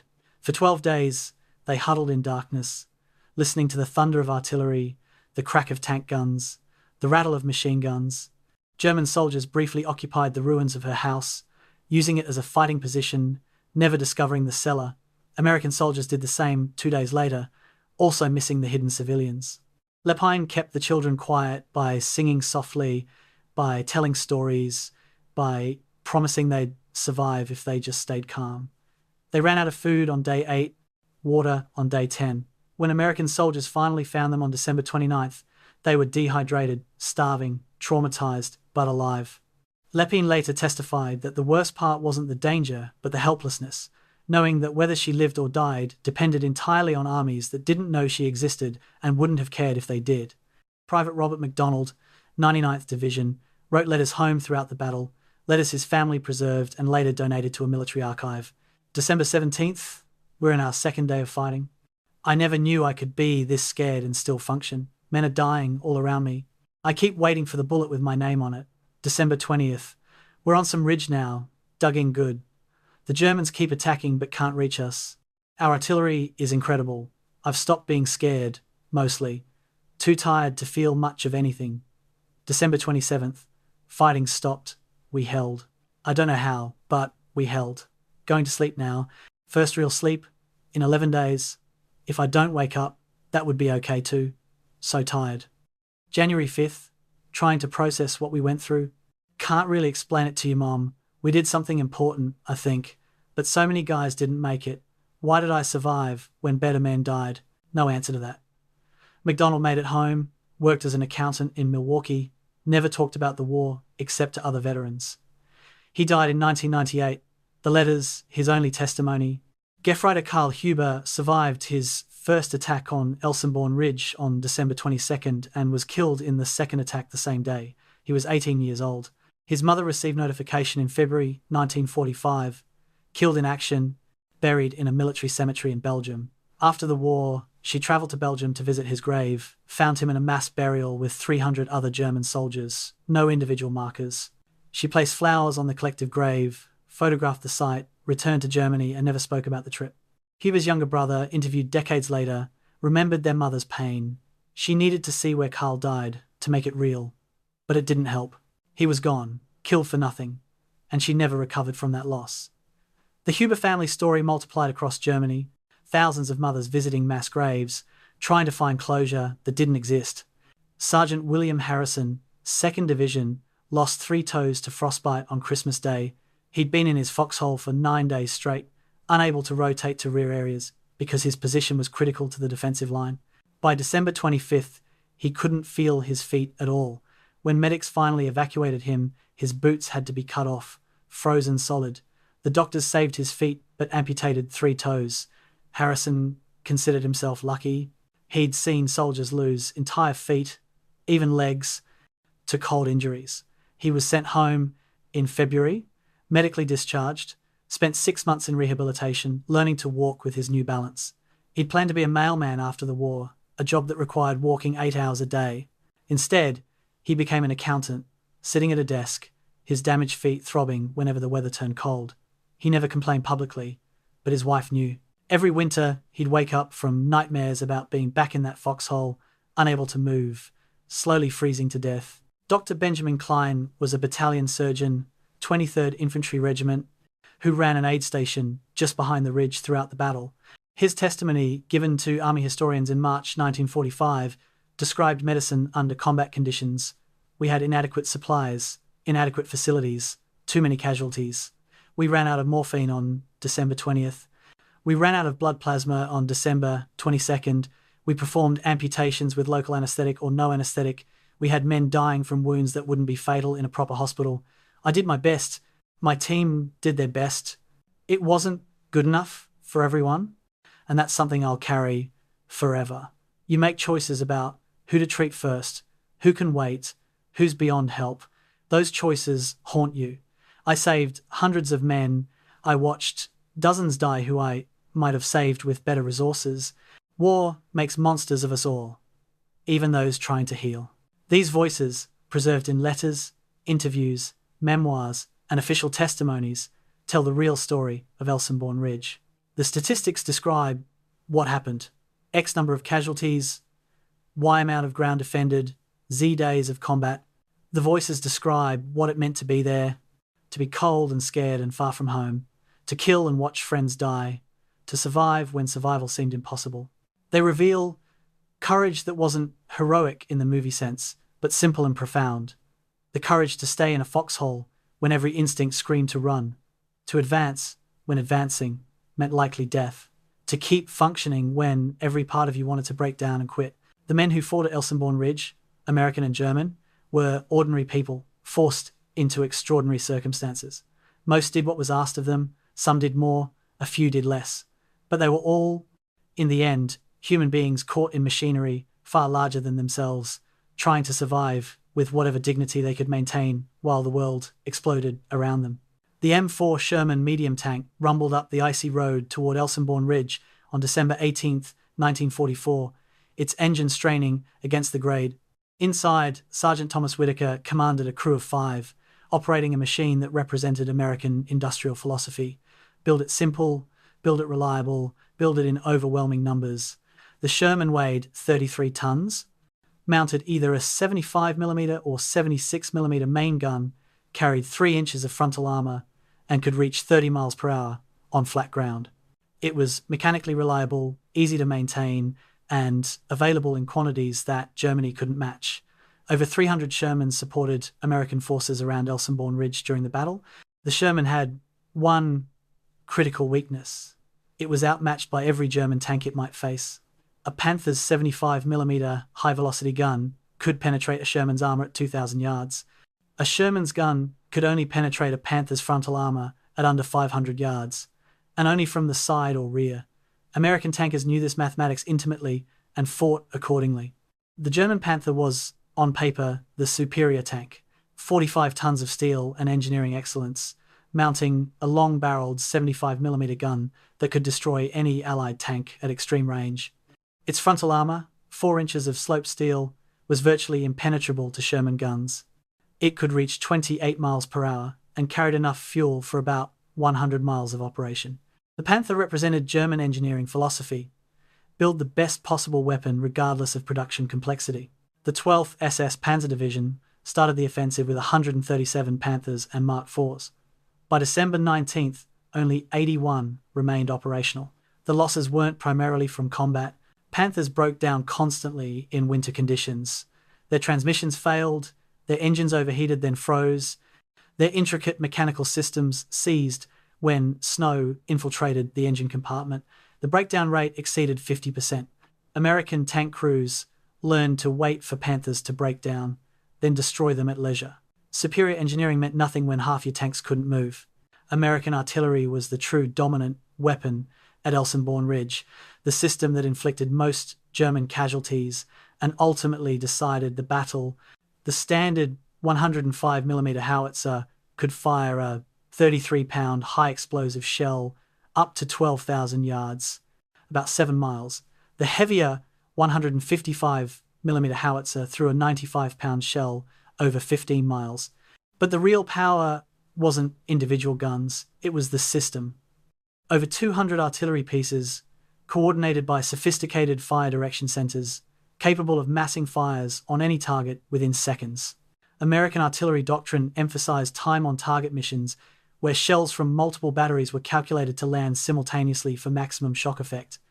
A typical defensive fire mission at Elsenborn involved 144 guns firing nearly simultaneously, delivering over 2 tons of high explosive onto a target area the size of a football field.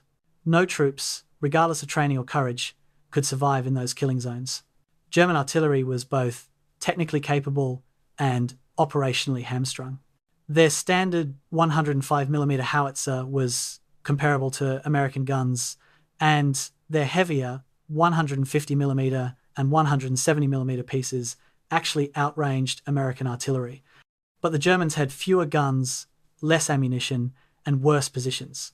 Their batteries were positioned in valleys, firing uphill at American positions they couldn't always observe.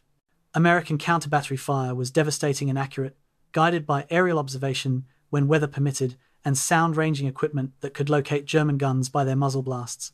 By December 22nd, several German artillery battalions had been effectively silenced, their guns destroyed or their crews forced to abandon positions under American fire.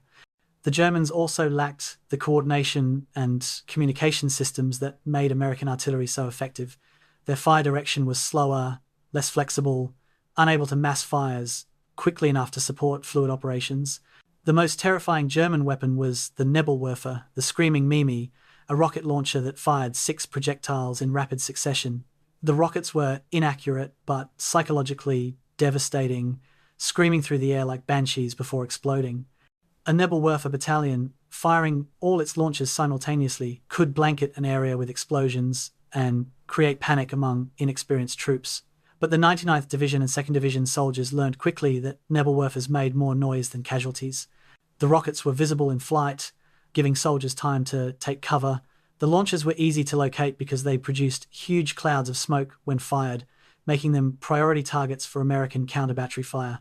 By the battle's end, American soldiers had learned to distinguish Nebelwerfer fire from conventional artillery and reacted appropriately, taking cover but not panicking. Infantry weapons revealed different national philosophies. The American M1 Garand was a semi-automatic rifle, firing 8-round clips, allowing trained soldiers to deliver accurate fire at rates impossible with bolt-action weapons. An American infantry squad with 8 Garands could generate firepower equivalent to a German squad of twice the size. The Garand was reliable, easy to maintain, and available in unlimited quantities. The German Kar 98K was a bolt-action rifle, accurate and reliable, but slow to fire.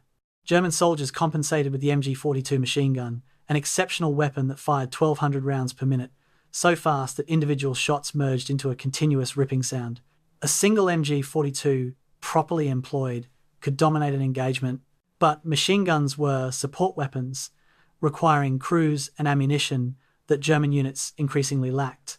The balance favored American infantry, which could generate superior small arms fire across the entire squad, not just from specialized weapons. American logistics was the unsexy foundation that enabled everything else. The 200 artillery pieces on Elsenborn Ridge fired over 350,000 shells during the battle, roughly 10,000 tons of high explosive. That ammunition had to be manufactured in the United States, shipped across the Atlantic, moved through France to Belgium, stockpiled near the guns, and distributed as needed. The system worked flawlessly. Ammunition trucks ran day and night from supply dumps at Liège to gun positions on the ridge, a continuous conveyor belt of destruction. American soldiers never ran out of bullets, shells, fuel, food, or medical supplies. The logistics infrastructure that made this possible involved millions of people. Factory workers in Ohio making shells, merchant mariners risking U-boats to transport them, truck drivers on the Red Ball Express keeping supplies moving, and quartermasters coordinating the entire system. None of them fought at Elsenborn Ridge, but their contribution was as essential as any infantry valor. German logistics was a nightmare of improvisation and failure. Germany's transportation network was being destroyed by Allied bombing. Railroads were unreliable, bridges blown, marshalling yards cratered. Most German supply transport relied on horse-drawn wagons, which averaged 15 miles per day and required fodder for the horses. Fuel shortages meant that even available trucks often couldn't operate. Ammunition was rationed, with batteries sometimes limited to 20 rounds per gun per day. Food supplies for frontline troops were irregular, with soldiers supplementing rations by foraging from Belgian farms. Medical supplies were critically short, with morphine so scarce that seriously wounded soldiers often received nothing for pain.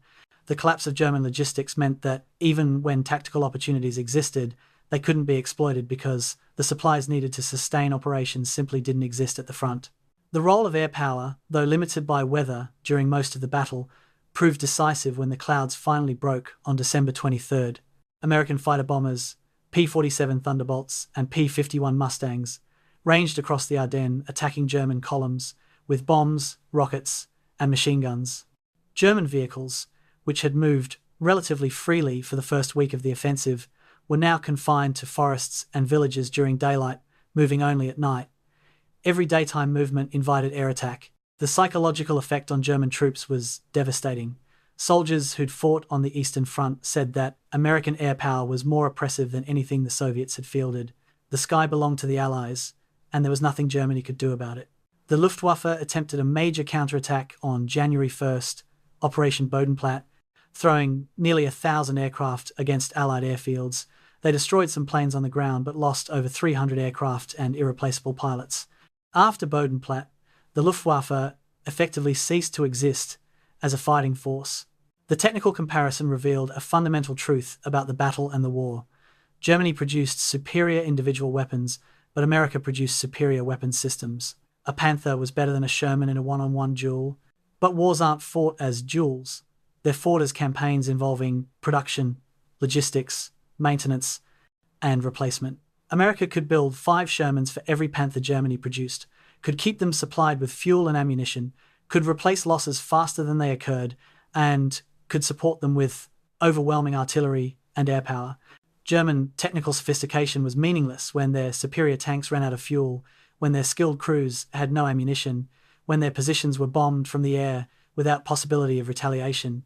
The tools of war at Elsenborn Ridge demonstrated that in industrial age warfare, quantity has a quality all its own, and that the nation which can sustain its forces indefinitely will defeat the nation with superior weapons but inferior logistics. American soldiers understood this intuitively. They knew their Shermans were inferior to Panthers in direct combat, so they used artillery to destroy Panthers before the tanks ever made contact. They knew their rifles were individually less powerful than German machine guns, so they employed superior numbers and fire discipline to overwhelm German positions. They won not by having better weapons, but by having better systems, and by understanding that modern warfare rewards integrated combined arms operations over individual technical superiority. May 14th, 1945. The war in Europe had been over for 6 days when Lieutenant Colonel Burton Ellis arrived at Malmedy Crossroads with a team of investigators. Germany had surrendered, Hitler was dead, and now came the reckoning for crimes committed during the battle. Ellis had been assigned by the Judge Advocate General's office to investigate reports of atrocities, specifically the massacre of American prisoners. The bodies had been buried months earlier, but Ellis needed to exhume them, document the wounds, establish the facts. His team worked methodically, digging through frozen earth, photographing remains, noting bullet wounds. Most victims had been shot in the head at close range, execution style. Some showed signs of being shot while lying wounded. The physical evidence supported survivor testimony. This had been murder, not combat, a deliberate massacre of unarmed prisoners of war in clear violation of the Geneva Conventions. The survivors of the Malmedy massacre had been living with their trauma for 5 months when investigators finally took formal statements. 43 men had survived by feigning death, lying motionless under their murdered comrades, while German soldiers walked among the bodies, firing coup de grace shots into anyone who moved. Private Homer Ford described hearing Germans laughing as they executed wounded Americans. Sergeant Kenneth Ahrens testified that he'd lain under 3 bodies for 2 hours, not daring to move, even though blood from the corpses soaked his uniform. When the Germans finally left, the survivors had crawled to nearby woods and made their way back to American lines. Their testimony was consistent, detailed, and damning. German soldiers from Kampfgruppe Peiper, specifically 1st SS Panzer Regiment, had committed mass murder on December 17th, 1944. The investigation quickly expanded beyond Malmedy. Evidence emerged of other atrocities committed during the offensive. At Honsfeld, 19 American prisoners were executed on December 17th. At Bullingen, over 50 prisoners and Belgian civilians were murdered. Near Lignyville, additional prisoners were shot after capture. At Stavelot, German forces murdered over 100 Belgian civilians, including women and children, either caught in the fighting or deliberately targeted. The pattern was clear. Elements of 1st SS Panzer Regiment had committed systematic atrocities during their advance. Whether these acts resulted from direct orders or from a command climate that encouraged brutality remained a key question for prosecutors. Joachim Paper, the Kampfgruppe commander, denied ordering any executions, but admitted his emphasis on speed may have created conditions where subordinates felt pressured to eliminate prisoners who slowed the advance. The Malmedy trial began at Dachau on May 16, 1946, more than a year after the massacre. 73 defendants faced charges of war crimes, murder, and violations of the laws of war. The courtroom was crowded with reporters, survivors, and families of victims. Joachim Paper, now a prisoner, sat among the defendants, still projecting the arrogance of an SS elite, even in defeat. The prosecution presented overwhelming evidence: survivor testimony, forensic evidence, statements from German soldiers who'd witnessed or participated in the killings. The defense argued that combat conditions created chaos, that prisoners may have been killed accidentally during fighting, that the prosecution was inflating isolated incidents into systematic criminality. The defense strategy was weak and unconvincing. Too many witnesses, too much physical evidence, too many consistent descriptions of deliberate murder. The trial lasted 6 weeks and ended on July 16th, 1946, with verdicts that shocked many observers. 43 defendants received death sentences, including Paper. 22 received life imprisonment. 8 received lesser sentences. The convictions were based on command responsibility. Even defendants who hadn't personally killed prisoners were held accountable for creating or tolerating a command climate that made atrocities possible. Piper was convicted not for ordering the massacre directly. The prosecution couldn't prove he'd given explicit orders, but for failing to prevent it, failing to punish perpetrators, and creating an operational environment where subordinates believed murder was acceptable. It was a significant expansion of command responsibility doctrine, one that would influence war crimes law for decades. The sentences were never fully carried out. Defense attorneys filed appeals, claiming that confessions had been obtained through torture, that American investigators had beaten and threatened defendants during interrogation. The allegations were investigated and found to have some merit. American interrogators, angry about the massacres, had used rough tactics that compromised the legal integrity of some confessions. The Judge Advocate General's office began reviewing all sentences, commuting many death penalties to life imprisonment. Cold War politics also intervened. By 1948, the United States was viewing West Germany as a potential ally against the Soviet Union. Executing German soldiers for war crimes became politically inconvenient. The death sentences were gradually commuted. Piper's death sentence was reduced to life imprisonment, then reduced again to 35 years, then to time served. He was released from Landsberg prison in December 1956, having served 11 years. The controversy over the trial and sentences divided American public opinion. Veterans organizations, particularly those representing soldiers who'd fought in the Ardennes, argued that the defendants were getting off too lightly, that multiple murderers were being released for political convenience. Others argued that some defendants may have been innocent, that the evidence was compromised by questionable interrogation methods, that the trials had been revenge rather than justice. The debate revealed tensions in how Americans viewed war crimes. Should soldiers be held accountable for acts committed under orders? Where was the line between combat action and murder? How should victors judge the vanquished without descending into vengeance? The long-term impact on surviving American soldiers was profound and often overlooked. The men who'd fought at Elsenborn Ridge and throughout the Ardennes had gone to war believing they were fighting by the rules, that certain lines wouldn't be crossed, that prisoners would be treated humanely. The Malmedy massacre shattered those assumptions. American soldiers stopped taking SS prisoners in many cases, killing surrendering Germans rather than risk being murdered themselves. The savagery increased on both sides, each atrocity justifying the next, until the fighting in the Ardennes took on a character more brutal than combat on other sectors of the Western Front. Sergeant William Davis later testified, "After we heard about Malmedy, we didn't take prisoners from SS units. We couldn't trust them, and we weren't going to risk our lives to be merciful to murderers. That's what war does. It makes you into something you never thought you'd become." The Belgian civilian experience added another dimension to the reckoning. Over 2,000 Belgian civilians died during the Battle of the Bulge, caught between armies, targeted by German forces, killed by stray artillery, dying from exposure while fleeing their homes. The village of Stavelot lost over 100 civilians, murdered by SS troops in reprisal for perceived resistance activities.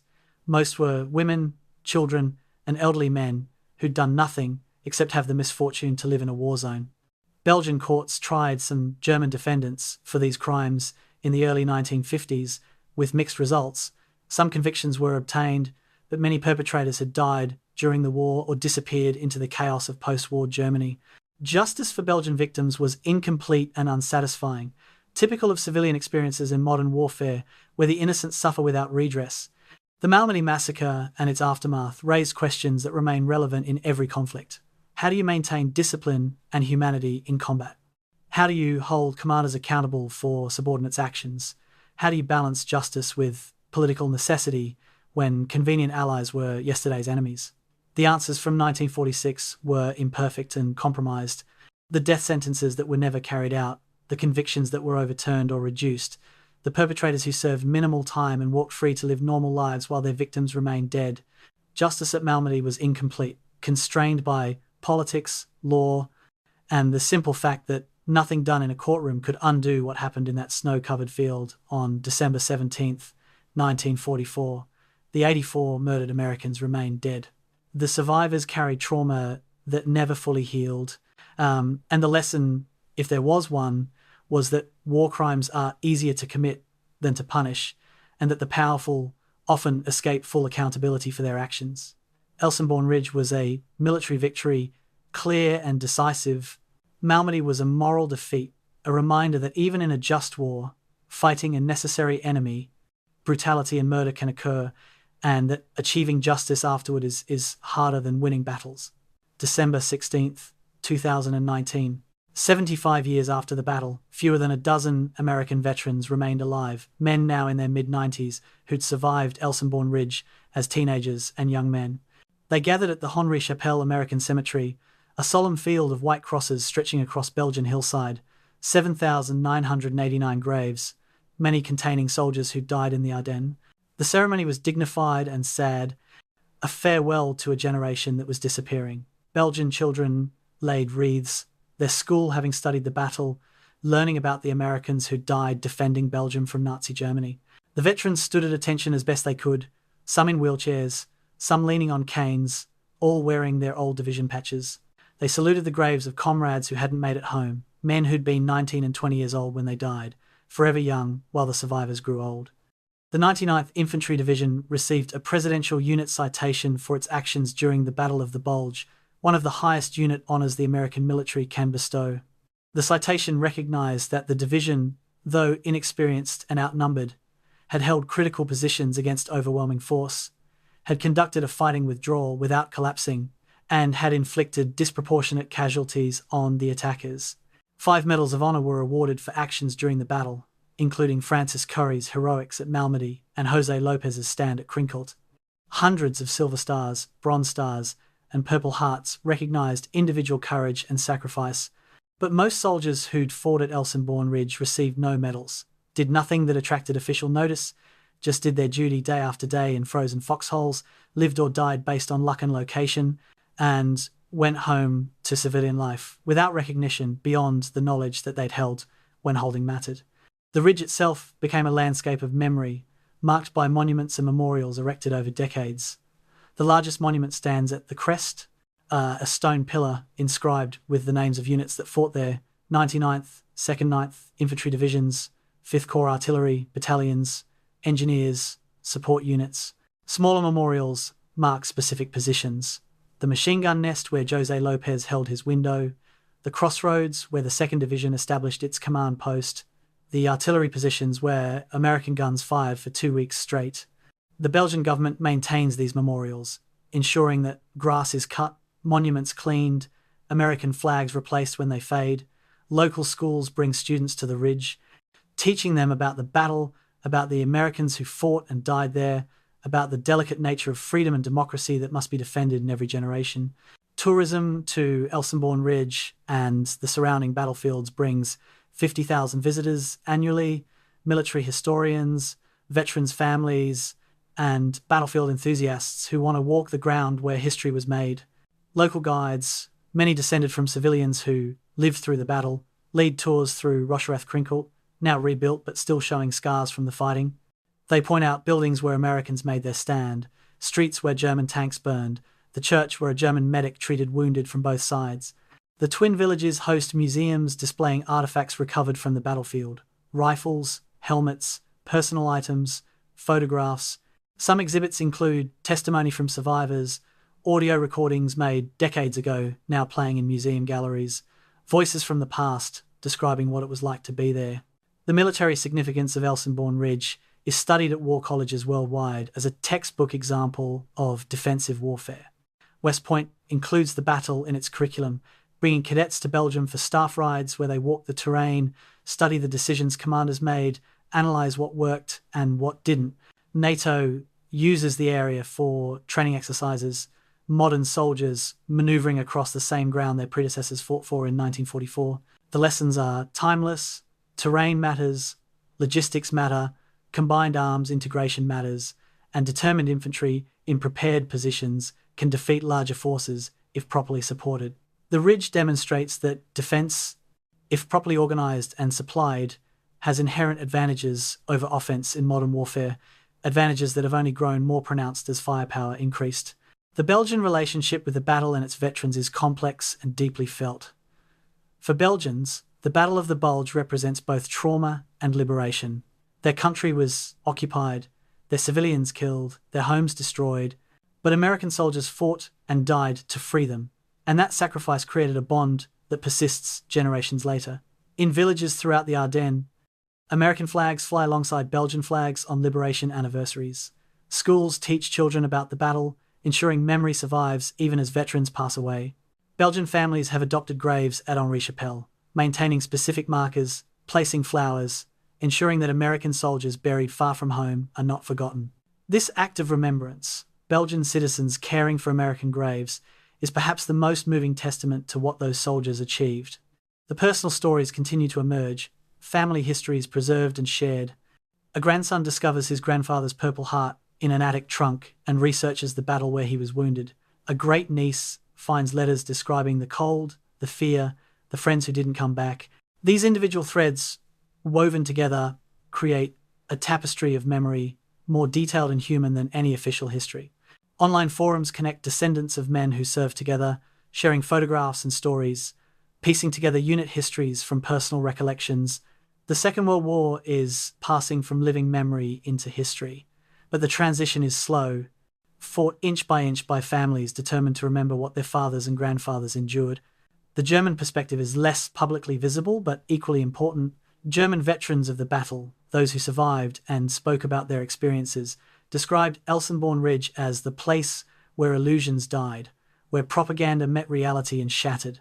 They'd been told they were superior soldiers fighting inferior enemies. The ridge proved otherwise.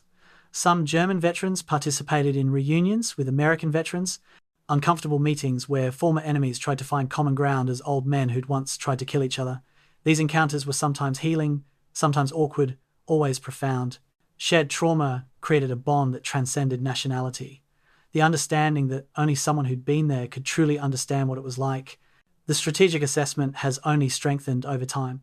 Historians increasingly recognize that Elsenborn Ridge was the decisive point in the northern Ardennes, that the failure to capture it doomed the entire German offensive, that the defense there shortened the war and saved countless lives. If the ridge had fallen, if the 99th Division had broken, if the 2nd Division hadn't established an unbreakable defensive line, the German 6th Panzer Army would have poured through toward the Meuse. Whether they'd have reached Antwerp is debatable, probably not, but they would have caused exponentially more destruction, killed thousands more soldiers and civilians, extended the war by weeks or months. The soldiers who held Elsenborn Ridge didn't just win a battle, they prevented a larger catastrophe, and that achievement deserves recognition beyond what it typically receives. The final veteran reunions in the 2000s were bittersweet affairs. Men who'd been young soldiers together, who'd shared foxholes and faced death, gathered one last time, knowing it was goodbye. They swapped stories, corrected each other's memories, laughed about things that hadn't been funny at the time. They visited graves, sometimes crying openly for friends, dead 70 years, time having not diminished the loss, but only made it more precious. They gave interviews to historians, wanting their testimony recorded before they were gone, and they expressed a common theme. They weren't heroes, they'd been scared kids doing what they had to do, but they were proud they'd held, proud their friends hadn't died for nothing, proud that Elsenborn Ridge stood as proof that ordinary people could achieve extraordinary things when circumstances demanded it. The last American veteran of the Battle of Elsenborn Ridge died in 2022 at age 97. His obituary mentioned his Medal of Honor, his wounds, his post-war career, but it ended with his own words from an interview decades earlier. "We weren't special, we were just soldiers. But we held that ridge when it needed to be held, and that's something no one can ever take away from us." With his death, the battle passed entirely from living memory into history. The ridge remains, the monuments stand, the graves are tended, and the memory persists. But the voices are silent now. The men who could say I was there are gone. What remains is the record they left behind, the testimony they provided, the sacrifices they made, and the example they set, that democracy and freedom are defended not by abstract principles, but by individual human beings willing to endure cold and fear and death to protect something larger than themselves. Elsenborn Ridge stands as their monument, a frozen hillside in Belgium that became, for 2 weeks in winter 1944, the place where ordinary Americans proved they were the equal of anyone in the world, where the German army's last offensive broke and died, where the mathematical certainty of Allied victory became undeniable. The ridge remembers, and so must we.